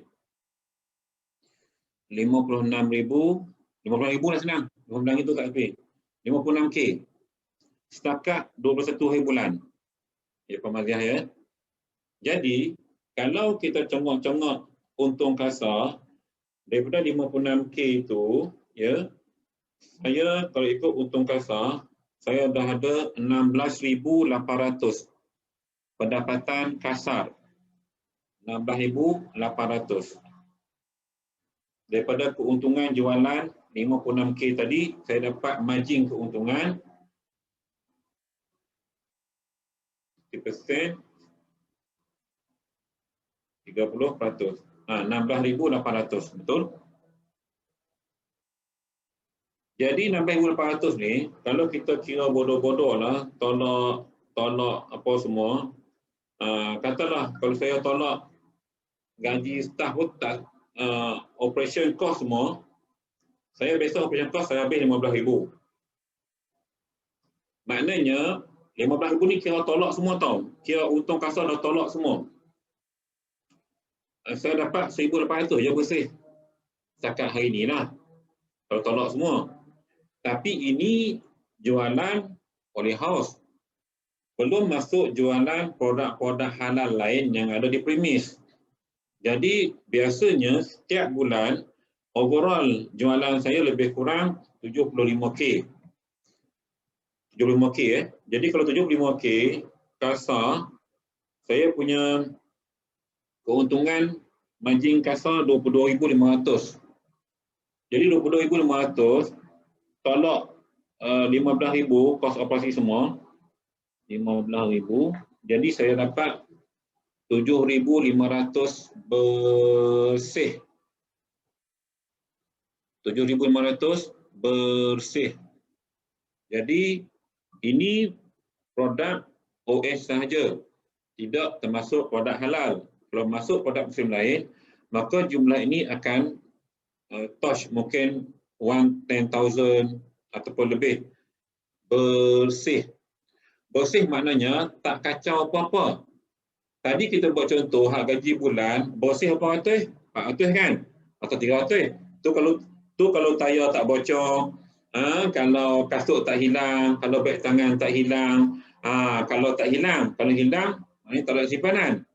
Tapi ini bersih kita boleh dapat sampai 10,000. Bersih. Ini pokok kasar lah. Ini pokok kasar. Pokok kasar. Terima kasih Ustaz. Sharing ikhlas banyaknya operation cost. Okay. Operation cost tu termasuk ruling ni lah. Gaji tak banyak mana. Gaji staff semua tak ni. Tetapi maksudnya termasuk duit pusingan, belian barang semua di situ. Okay. Kita masuk kat situ. Baik ke topik kita hari ini. Jadi usah kita berkata benda-benda yang negatif tapi kita positifkan. Jangan tunggu sekejap lagi, tuan-tuan terus buat terus. Jangan kata tak yakin tapi aku kena yakin. Jangan kata aku tak boleh tapi kena kata aku boleh. Jangan kata tengoklah nanti. Jangan fikir panjang. Benda yang orang suruh buat tu benda yang baik. Buat je. Tukar. Minda kita kena tukar. Daripada duduk jangan tak boleh kepada benda yang kita boleh buat. InsyaAllah. Mimi next slide.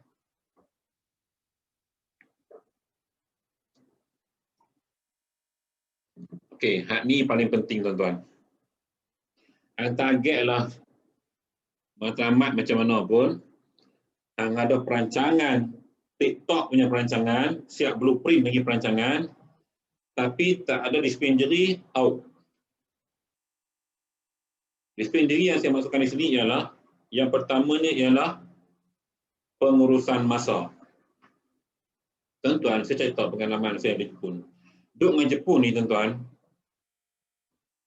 waktu kerja, kita kata 8 hingga 5, syak pukul 8, ni nak cerita hak saya tengok depan mata ni, hak sebelah kita ni, dengan Jepun ni. Syak pukul 8, dia buat kerja, dia buka laptop, dia tak cakap apa, dia buat kerja. Dia tak sembang macam kita. Anak malam tidur lena tak? Kita lagu tu, kan? Malam masuk apa? Dia tak. No talking, dia buat kerja. Cukup waktu lihat pukul 1. Walaupun satu ayat, satu huruf dan dia tengah type, nak habis satu ayat lagi tu. Kita kata ayat sikit nak habis. Kalau kita ni tak apa, dia dah cukup jam 1, pak tutup. Tu panggil Jepun. Dia pergi yo sembang makan apa semua, dia nak gelak time tu. Beza tak? Syak pukul 2 dia masuk. Dia buat kerja sampai pukul 5 habis, dia nak gelak nak apa, cukup jam habis. Walaupun kerja tinggal sikit, dia tidak akan habiskan. Dia punya masa tu. Jadi kita ni sekat ni lagu tu tak? Tu je senang cerita. Saya bersyukur sebab mungkin kesan duduk dengan puak ni, jadi masa tu saya jadi betul-betul saya jaga. Yang keduanya, saya pernah jadi guru kadet polis, sekolah menengah dulu. Bila unit uniform ini, biasanya dia cukup jaga tentang masa.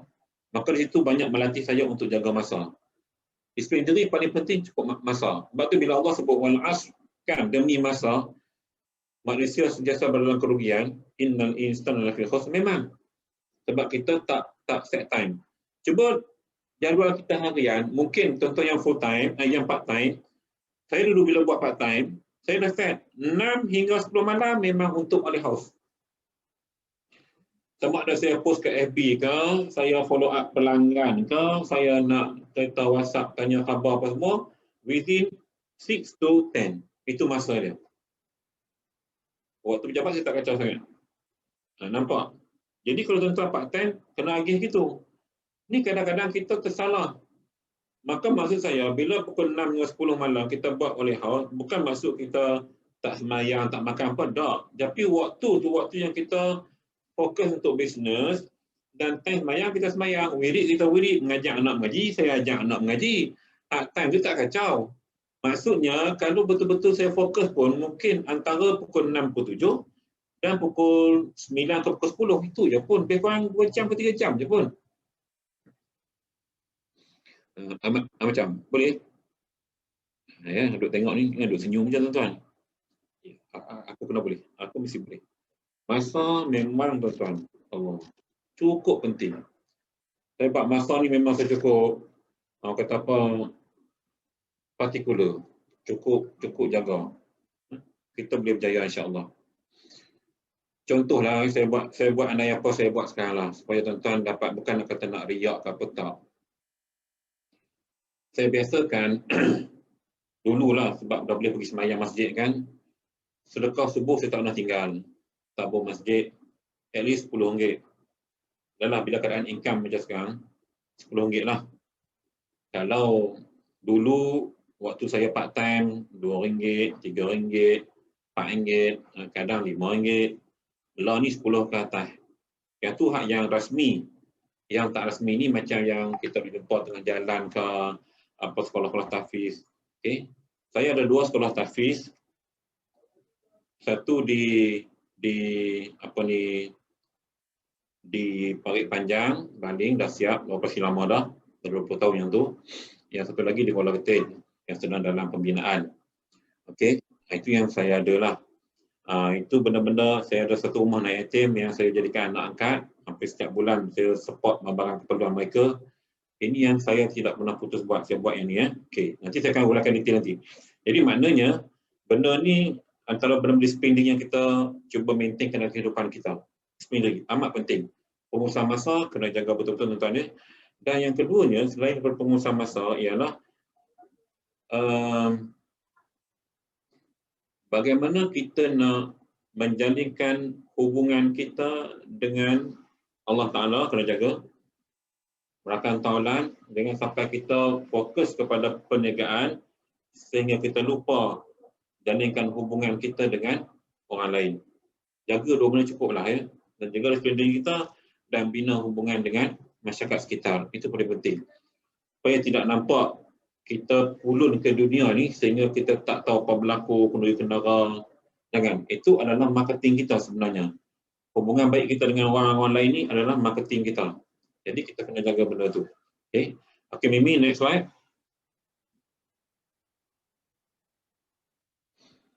Okay. Sumber inspirasi yang lain ialah kita jadikan kejayaan orang lain sebagai sumber inspirasi kita. Kalau contoh saya bagi Jack Ma, bila dia kata never quit. It's hard, tomorrow will be worse, but the day after tomorrow will be sunshine. Kita boleh jadikan siapa-siapa saja idola kita, sumber inspirasi kita untuk kita bergerak maju sebagai seorang usahawan. Dalam hidup ini tuan perlu ada mentor. Saya nak pesan tuan-tuan sekalian, tolong cari siapa-siapa yang tuan-tuan dan perempuan boleh jadikan sebagai mentor. Orang yang akan tengok kalau kita tersasar daripada landasan matlamat tadi. So dia akan tegur, betulkan balik. Sebab mentor ni tak saja dia tu usaha belajar, tak. Tetapi orang yang boleh menegur kita andai kita tersasar jatuh, tersasar jauh. Boleh jadi abang kita, kawan-kawan kita, atau siapa sajalah. Cuma bagi usahawan ini, seeloknya dia mengambil usahawan juga sebagai mentor dia. Atau orang yang dia boleh jadikan sumber inspirasi. Kalau macam saya sendiri, saya ambil Ustaz Zahir sebagai mentor saya. Bukan nanti kita tanya dia, tak. Kita cuma lihat apa yang dia buat, kita cuba ikut. Apa nak jadi seperti dia ni? Apa perancangan dia buat, gaya dia bercakap, gaya penulisan dia dalam Facebook. Kita lihat ya, bagaimana dia membimbing ejen-ejen. Kita follow, kita ikut cara dia sebagai mentor. Maksudnya, bila dia berjaya, kita juga boleh berjaya sebab kita ikut. Sebab itu, jadikan kejayaan orang lain ini sebagai kita punya sumber inspirasi. Maka tak kira lah orang tu siapa, Muslim atau bukan Muslim, itu tidak ada masalah sebab yang kita ikut ialah disiplin diri dia, budaya kerja dia, siapa-siapa pun. Dan kalau kita lihat, tuan CEO kita, Presiden pun, dia akan ambil siapa? Tuan Nik Hishamuddin, CEO Tabung Haji sebagai idola dia, beberapa orang tokoh korporat yang menjadi sumber inspirasi dia, yang dah berjaya bina Malaysia, negara. Jadi itu sumber inspirasi. Maka ikut level kita lah. Maka kalau kita nak capai 9K, tuan-tuan janganlah ambil mentor yang sampai jutaan punya sale. Jadi mungkin nak ikut cara dia tu mungkin agak sukar. Sebab pergerakan kita hari ini, kita kena mula dengan secara sikit-sikit dulu. Buat apa yang termampu. Sebagai contoh gini kan, katakanlah orang lain boleh buat di medsos ini banyak. Katalah dia bisnes dia boleh buat Telegram dia kuasai, Instagram dia kuasai, WhatsApp bisnes dia kuasai, FB dia kuasai, Twitter dia kuasai, apa lagi? Email dia kuasai, 6 ke 7 Medium dia kuasai. Dia boleh buat semua. Kita mungkin tak boleh ke tahap tu tuan-tuan. Mungkin kita boleh mula dengan satu dulu. Cuba tuan-tuan main dengan WhatsApp bisnes dulu. Contoh kan. WhatsApp bisnes yang Mimi buat kelas tu. Macam mana nak buat quick reply supaya bila orang tanya kita tak payah duk type jawapan, dah set dah. Okey, DOS macam mana? Tik, cuk hantar. Saya pernah bila orang tanya soalan panjang, tu hantar sebab dah set jawapan kan. Cepatnya Ustaz tulis. Saya kata, cara saya tulis memang cepat. Jadi bila kita balas tu cepat. Maknanya tuan-tuan belajar satu-satu. Perlahan mantap betul-betul bidang tersebut, tool tersebut, guna betul-betul, lihat kesan dia. Lihat feedback dia. Okey tak okey? Kalau okey, teruskan lagi dan cuba wujudkan benda baru dalam kita punya perancangan tu. Okey, lepas ni aku nak fokus FB pula lah, contoh kan. Jadi kita cuba fokus FB pula. Bila kita dah mahir FB besok, dah terror FB, boleh buat FB ad canggih punya kan, dah boleh buat apa saja berkaitan dengan FB, dah boleh. Tambah sikit lagi, mungkin kita nak buat Instagram pula, belajar khusus Instagram, buat. Bila kita dah main Instagram, so kita dah kuasai 3 channel sekarang tau. Lepas tu, nampak Telegram pun nampak macam boleh bantu. Lalu kita pun buat Telegram pula. Begitulah seterusnya. Kehidupan kita ini sentiasa dalam mempelajari ilmu. Ilmu agama jangan tinggal, tetapi ilmu sampai ini belajar secara beransur-ansur sampai kita kuasai. Baru kita boleh mencapai kejayaan seperti mana orang lain. Okay? Sebab itulah kita tidak boleh melihat dalam satu ruang lingkup yang besar untuk kita capai benda tersebut, sedangkan yang kecil-kecil kita belum lalui. Maknanya kalau kita katakan kita nak senang mendaki bukit, kalau ada laluan jalan raya, nak jalan raya. Tapi kenapa orang suka ikut hiking?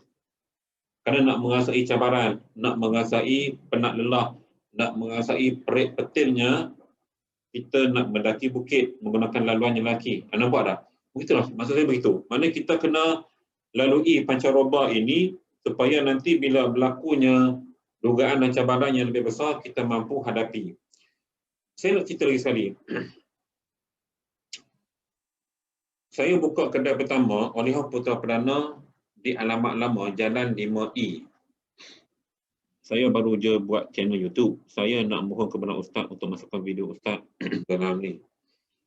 Boleh je. Ilmu ni sharing, tuan-tuan, cuma kredit lah. Kredit kepada saya lah.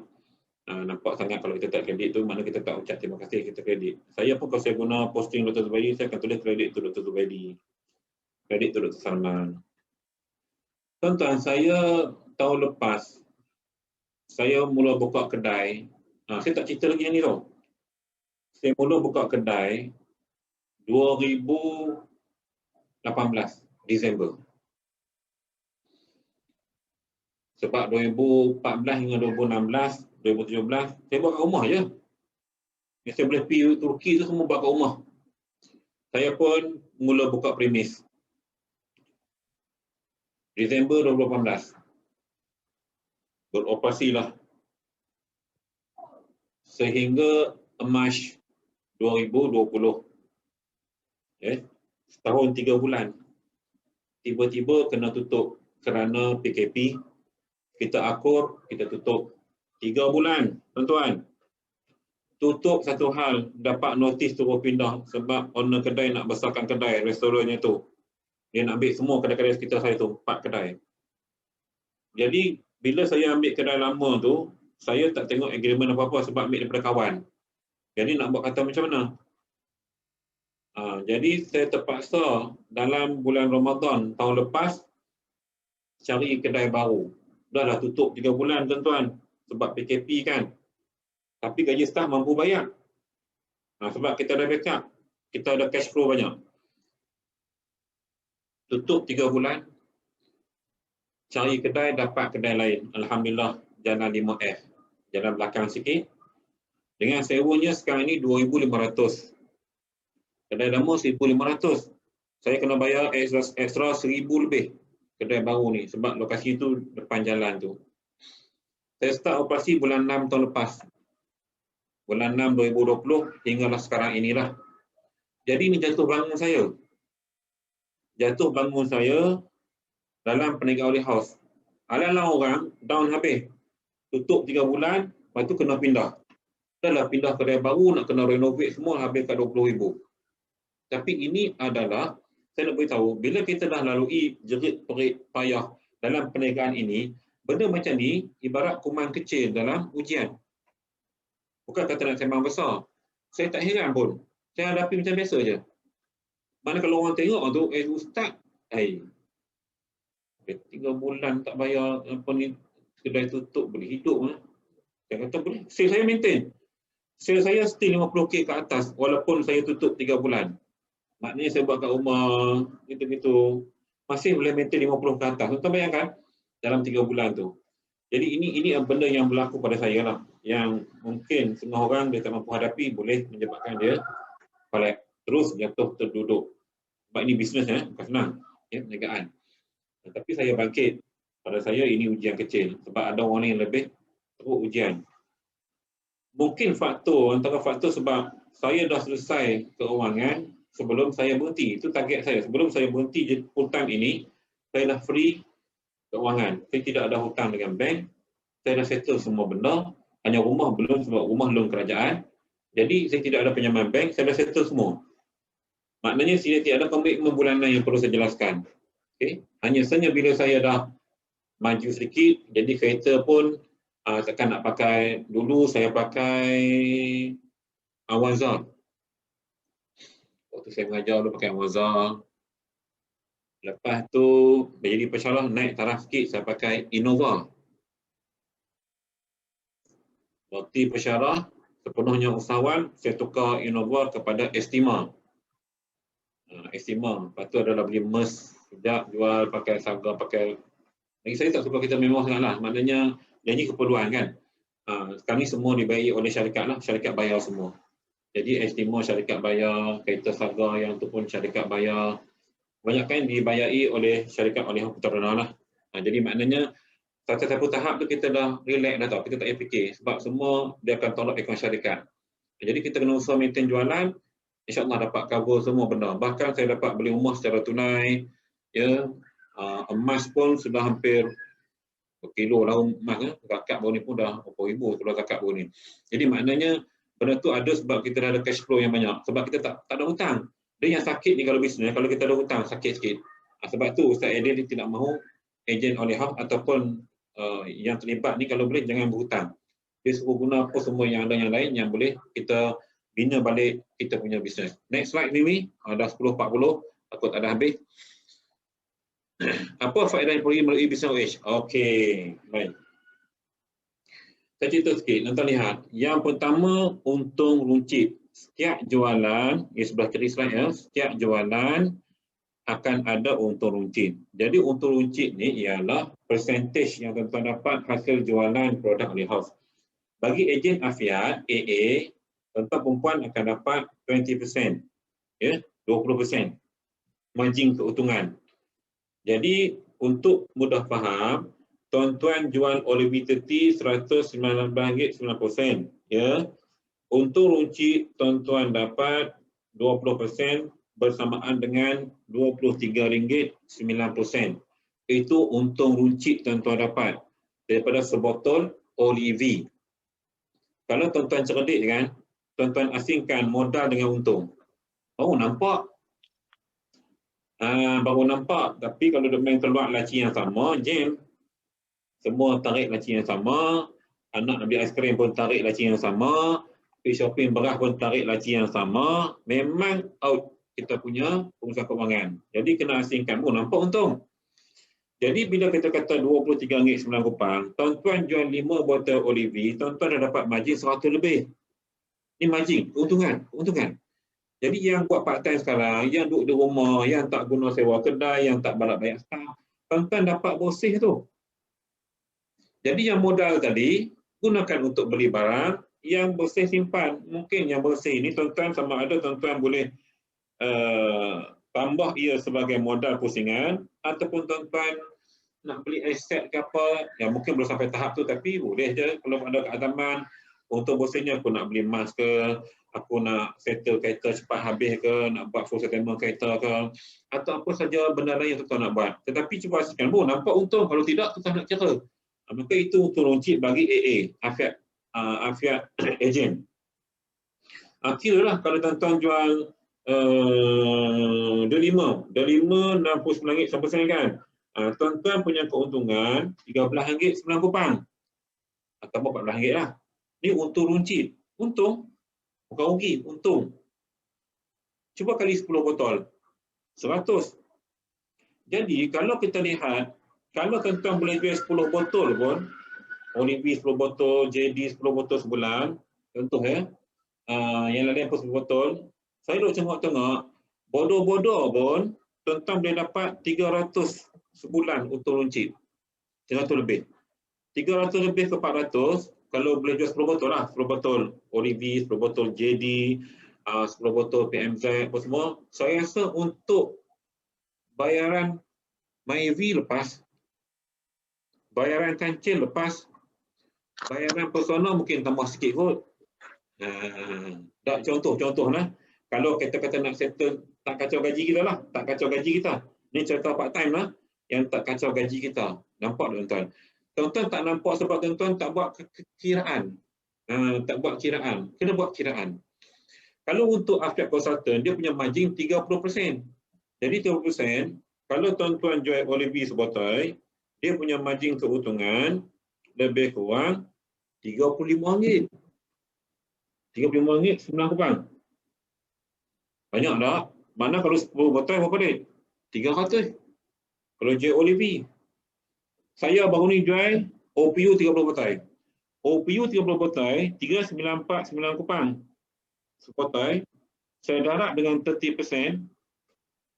Untung sebotol RM118.4 OPU. Saya dah jual 30 botol. Saya darab dengan 30 botol. Saya punya keuntungan RM3,554. Jadi OPU saya jual 30 botol itu, tak sampai habis Januari, saya dah boleh buat untung RM3,554. Tuan-tuan, RM3,554 untung. Untung. Siap dengung effort nunta tu. Untung. RM3,554. Ni boleh buat apa ni tuan-tuan? Kalau saya tak buat ruling duit, mungkin duit ni saya ambil, saya nak settle berapa? Kotlah mungkin saya ada hutang apa boleh settle. Biasa saya beli emas lah. Kalau biasa saya beli emas. Saya beli emas. Banyak stok emas. Jadi ini cerita untung. Teruncit. Sekarang reward. Personal reward. Personal reward ni ialah kalau kita buat belian, sebab sekarang dia based on belian.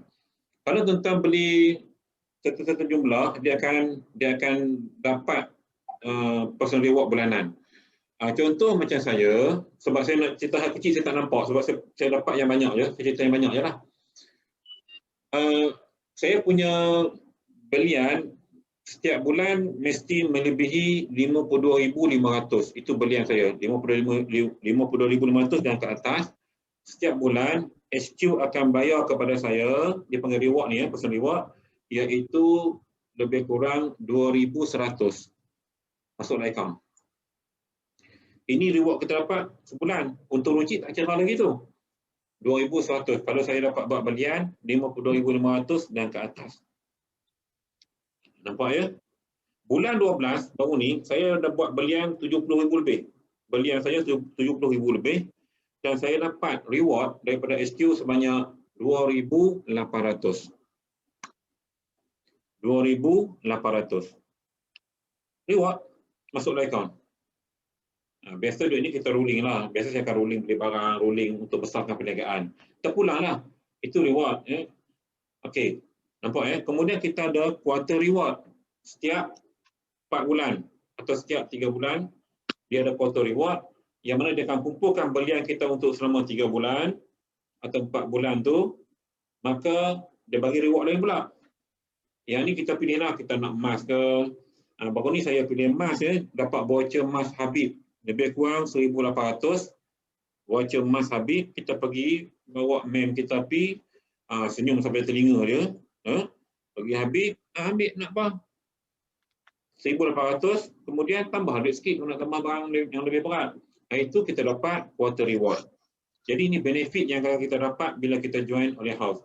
Kemudian pelancongan, poin pelancongan, ada lagi poin pelancongan yang mana kalau kita nak pergi melancong nanti tuan-tuan boleh nampak lah kalau poin kita banyak ni, kita dapat pergi ke negeri ni, pilih je. Ni sebab COVID semua tak boleh pergi. Saya pun kalau ikut Kazakhstan, Kyrgyzstan, lupa dah. Nasib baik sempat ke Morocco, balik. Okay, itu antara benefit kita dapat. Dan yang paling penting, faedah yang mungkin tak ada di tempat lain punya syarikat, ilmu dan kemahiran. Sebab oleh house tidak kedekut, kita ajar ilmu perawatan, kita ajar ilmu keusahawanan, kita ajar ilmu, banyak ilmu kita ajar nanti. Dalam khusus tentang belajarlah. Di sinilah kalau kita nak kira jariahnya di sini ya, ilmu dan kemahiran yang kita belajar. So, umpama macam tuan-tuan ikut kelas pagi ni lah. Apa yang saya ada, saya cerita habis. Saya tak tutup, saya tak sembunyi. Saya cerita, tuan-tuan dengar, ambil dan cuba buat. Ya, dengar, ambil, cuba buat. Okay, Mimi, next slide Mimi. Dah 10.45. Ini kedai saya tutup. Staff saya tak sihat. Jadi saya nak kena buka lewat. Pukul 12 ni. Next slide Mimi. Okey. Ayo tuan-tuan, lihat rajah gambar saya letakkan kat sini. Boleh dah letak target sale. Kalau tuan-tuan yang geng-geng AC tadi, pihak pejabat dah letakkan dengan 9K dahulu pada huruf S tu. S yang pertama ya, sale. Maka tuan-tuan cubalah buat untuk 3 bulan sekali. Jadi maksudnya begini ya. S tu 9K, A tuan-tuan letak, dia kalau nak bagi senang, tuan-tuan cuba naik 20% atau 30% kenaikan.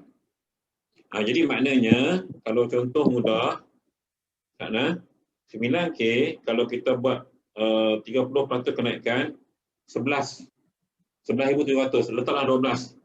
A tu letak 12, L tu tuan letak lagi 15, sampai 25K, sampai kat ujung tu 25K. Try capai target dulu. Dan dalam masa 3 bulan. Maknanya S ke A itu takes 3 months. Cuba improve.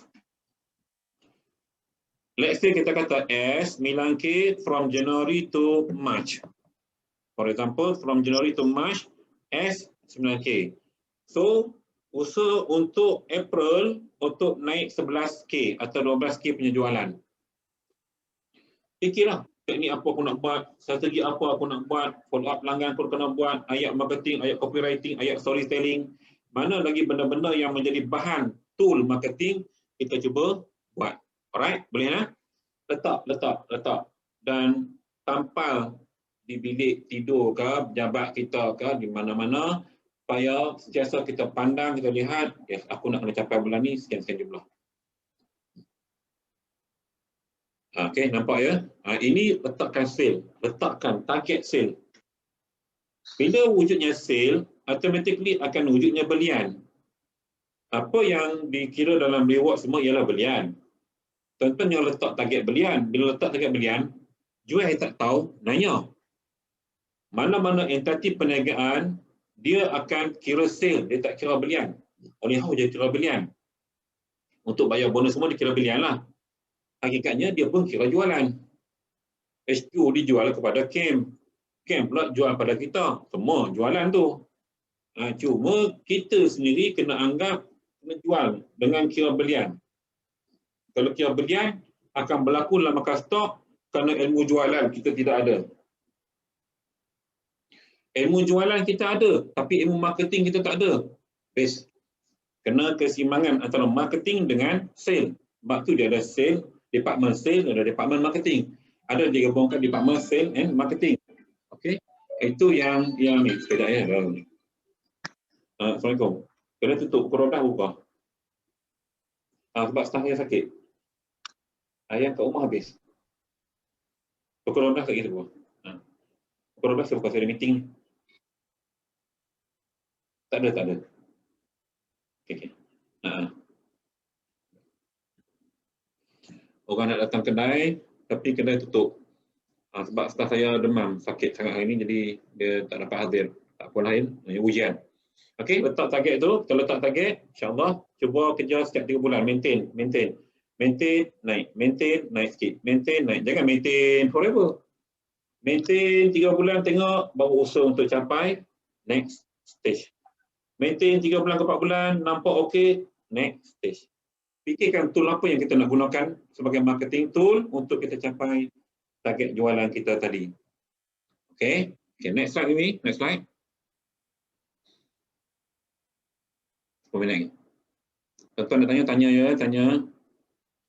Ingat, Ustaz ada satu pesan pada kita, dalam Only House ni, tuan-tuan, tu sebab saya minta tadi, tuan-tuan letak target sale, bukan tujuan saya nak capai sale tu kaya tak, tapi kita nak bayar zakat. Tuan-tuan, hadaf tujuan kena betul. Kekayaan akan datang bila kita ada nawaitu yang betul. Jadi letak target sale tinggi supaya kita dapat keluar zakat dengan lebih tinggi. Bila dapat keluar zakat banyak, dapat bantu ramai orang lagi. Orang ni akan doa kat kita. Baru ni saya buat majlis oleh entrepreneur, kita panggil asnaf, saya kerjasama dengan masjid dengan lembaga zakat. Asnaf yang layak terima, saya panggil 10 orang. 10 orang, dan setiap seorang kita bagi seorang 200 duit zakat. Saya elankan panggil. Tujuannya apa? Di samping kita nak bagi zakat secara yang kita nampak sebab kawasan kita, duduk dekat taman kita tahu susah. Jadi secara tak langsung, mereka hak terima ni mai kedai kita, walaupun mungkin tak mampu nak beli, puan-puan mereka jadi juruzakat kepada orang lain sekitar. Hampir beli kedai ustaz tu lah, bagus, dia ni banyak zakat, kami dapat zakat dia, nampak nak marketing. Dia akan cerita. Jadi saya buat begitu. Tak yang Selangor saya bagi, separuh saya bagi kat Selangor, separuh saya bayar sendiri. Jadi bila kita ada niat nak keluarkan zakat, baru rezeki kita akan bertambah. Tuan-tuan kena pegang elok benda ni. Jadi target sale tadi, bukan saja saya minta tuan-tuan target sale nak capai, tetapi target sale bila capai ni, sekian zakat kau boleh keluarkan. Contoh, kita dapat 9,000 sale. Mungkin 2.5%. Okey, sekejap. Kita katakan 9,000. Ini 2.5%. 9,000 jualan, zakat kita, siapa ada soalan boleh tanya terus ya. Okey.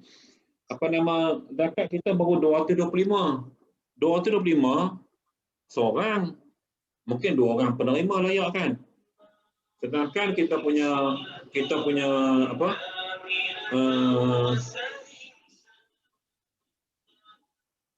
Kita punya ni tidak. Kita punya pendapatan tadi, target tadi kita perlu naikkan supaya kita dapat lebih untuk kita bayar zakat. Sebab asnaf tu 8 tu. Tekan nak keluar RM225 kan. Ni contoh. Ya contoh. Jadi sebab tu saya kata letak target tinggi supaya kita dapat keluar zakat banyak. Okey. Nampak ya tuan-tuan? Okey, Mimi, next slide.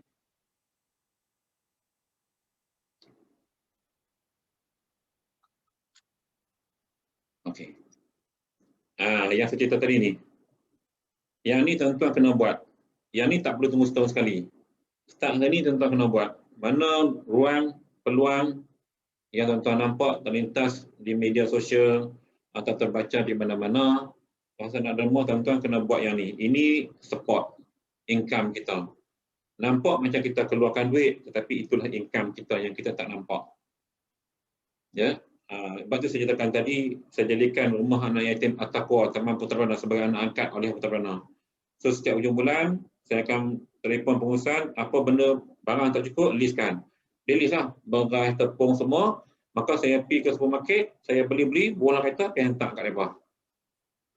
Tu anak yatim. Kemudian ada sekolah tahfiz, usah. Benda gini, bila kita niat nak bantu, Allah akan lebihkan rezeki kita. kadang-kadang lebih daripada capai target sale yang kita hajatkan. Okey, nampak ya? So benda ni tuan-tuan tolong buat, insya-Allah. Boleh start hari ni. Saya jumpa baru ni tuan, saya banyak bersembang dengan orang yang jutawan ni kan. Lah ni mudah. Setiap pagi tuan-tuan, buka Maybank to you, tuan-tuan favorite kan siap-siap. Mungkin rumah anak yatim mana-mana ke, sekolah tahfiz mana-mana ke, jadikan transaksi harian kita yang kita panggil sedekah subuh. Nampak ya, sedekah subuh tuan-tuan, transfer RM10 cukup dah untuk hari ni. Esok buat jadi setiap hari.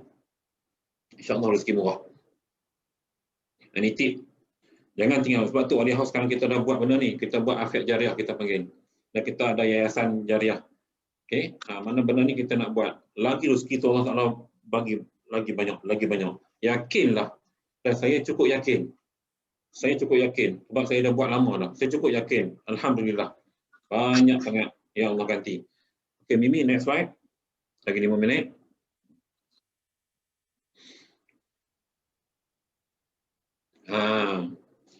Bila kita buat benda-benda tadi, yang ada dalam slide ni akan datang dengan cepat. InsyaAllah, Allah Ta'ala mudahkan untuk kita beli rumah baru ke, nak pergi buat amalan di Mekah ke, nak beli kereta baru ke, even nak beli emas. Nampak tak Allah Ta'ala mudahkan? Allah Ta'ala mudahkan. Kalau kita jaga yang, sebab tu saya letakkan target tadi, zakat dulu. Zakat kita mampu buat, kita bersedekah, insya-Allah rezeki murah kita boleh beli apa saja keperluan hidup yang kita rasa kita pun nak macam orang lain jugalah. Nak ada rumah selesa, tak mahu duduk rumah flat, nak beli rumah teres. Yes. InsyaAllah. Kalau boleh jual OPU 330 botol tadi, saya rasa monthly bayar rumah lepas dah tu no. Kalau kita beli rumah harga 700,000, saya rasa 3,000 tu lepas dah bayar rumah. Nampak tak? Ni congakkan kita lebih kurang lah. Tu cerita pada aku lah. Tak cerita Olive lagi, tak cerita madu lagi. Nampak tak? Kalau kita bijak agihkan, jadi tidak ada masalah kita nak komitmen bulanan kita rasa pening tak ada. Sebab kita dah congak. Okay, ni margin ni untuk ni, ni untuk ni. Yang ni buat modal pusingan. Nampak ya? Mudah. Okay, Allah Ta'ala bagi mudah. Jadi benda tu kena ada semangat kita buat insya-Allah. Yang dunia ni akan datang. Yang dunia akan datang. Bila kita nampak akhirat tu, insya-Allah dunia akan ikut. Tu je. Sangat mudah. Okey, Mimi, next slide Mimi. Kita cepatkan ya. Saya tak ingat berapa slide lagi ni.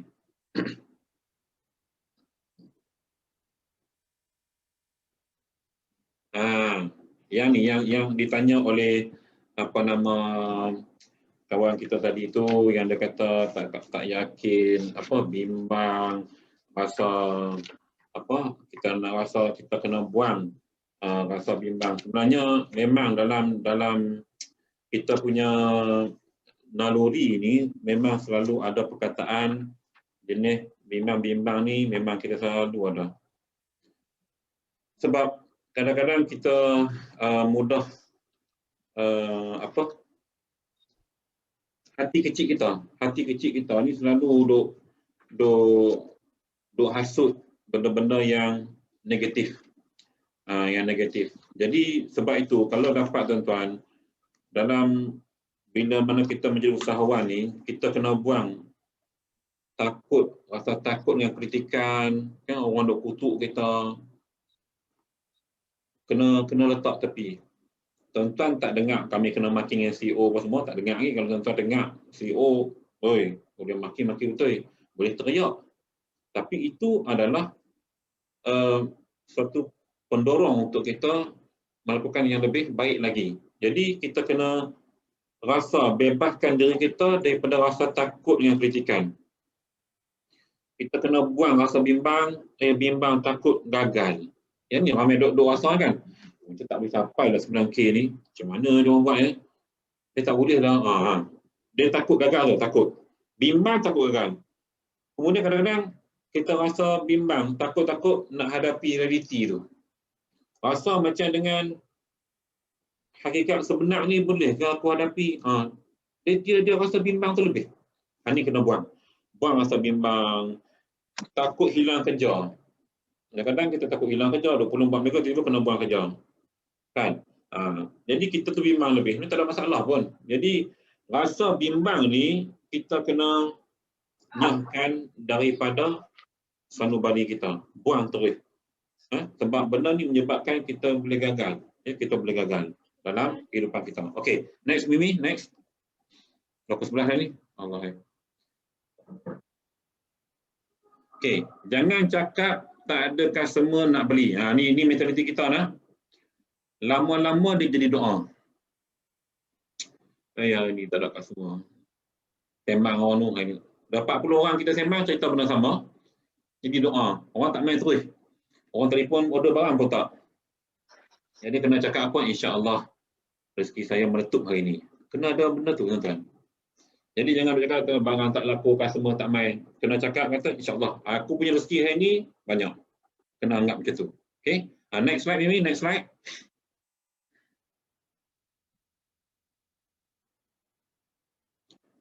Okey. Jadi kalau nak berjaya dalam hidup kena jadi buta dan pekak. Buta dengan halangan di hadapan, pekak dengan kata-kata negatif dan cacian. Pengalaman saya tuan-tuan, bayangkan saya pernah hantar barang, saya naik motor. Saya pesyarah. Saya pergi hantar rumah anak murid saya. Guru part time. Depa ni tengok, ustaz, lain kali ustaz jangan hantar barang. Kami sanggup pergi beli kedai ustaz. Ustaz janganlah hantar barang ustaz. Depa kesian tengok pesyarah naik motor hantar barang kat depa. Perasaan kita lah kan. Kalau kita sendiri pun rasa macam bersalah pula ustaz boleh hantar barang. Tapi bagi pihak kita benda ni kena jadi buta dan pekak. Sebab ada ya. Di universiti saya pesyarah awak. Tapi dalam perniagaan saya adalah kita katakan penjual, awak pelanggan saya. Saya kena naikkan pelanggan saya. Konteks berbeza. Tapi kita orang Melayu kan, kita rasa bersalah. Tak boleh ustaz janganlah hantar. Dia rasa bersalah. Tapi kalau hantar kereta tak apa pula. Bila kata hantar mutu. Kerana rate tak sama tu. Rate maknanya penilaian kenderaan yang pesyarah naik motor. Motor pula bukan motor besar, motor cabuk Honda Kapcai. Tuan-tuan bayangkan. Saya hantar. Jadi nampak sebab tu kita kena, dia mudahnya kalau kita nak poket tebal, muka kena tebal. Itu falsafah dia. Faham lah? Nak poket tebal, muka kena tebal. Tu yang. Kalau kita duduk malu-malu, payah. Hidup nak mana sangat tuan-tuan? Sampai masa kita mati ke? Orang nak kata cakap mana sangat? Malu kita lebih, orang tak kata apa pun. Kan? Orang tak kata apa pun. Malu yang kita lebih. Okay, next. Mimi. Saya ambil masa sikit tak apa Haji Fidos, saya ambil lagi 5 minit kot ya. Okay, next slide. Dan ada lagi tu saya ingat. Okay. Tidak siapa yang akan memberi kejayaan kepada anda saja yang boleh mengejar kejayaan sendiri. Ingat, Evan tadi sebut, saya suka jadikan ia sebagai kata-kata motivasi dalaman saya. Ada orang yang boleh bagi kita kejayaan, kita sendiri yang akan pilih boleh. Kejayaan itu kita sendiri yang kena buat, kena capai, usaha kita sendiri. Okay, Mimi, next Mimi.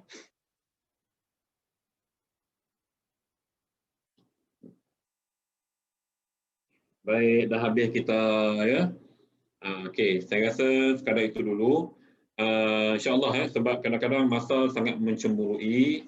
Banyak saya nak cerita sebenarnya banyak lagi. Tetapi cukup dulu sebab masa diberikan agak terbatas. Dan lepas tuan-tuan puan ada slot dengan Tuan Haji Fidos di sudut marketing. Jadikanlah apa yang saya sampaikan pada pagi ini satu titik tolak untuk kita melangkah naik tangga kejayaan kita menuju ke puncak. Okay, jadikan semangat kita lebih kuat, motivasi dalaman kita lebih kuat, lebih positif, rasa kita nak berjaya, dan bila Allah Ta'ala uji dengan wabak COVID-19 ini, kita seharusnya menjadi lebih kuat untuk berusaha. Orang lain sale jatuh, kita sale naik. Itu yang kita nak, kita usaha lebih, insya-Allah. Mudah-mudahan yang baik itu Allah Subhanahu Wa Ta'ala, dan yang tidak baik itu datang kelemahan yang ada pada diri saya sendiri. Saya sudahi dengan wabillahi taufiq wal hidayah. Assalamualaikum warahmatullahi wabarakatuh. Saya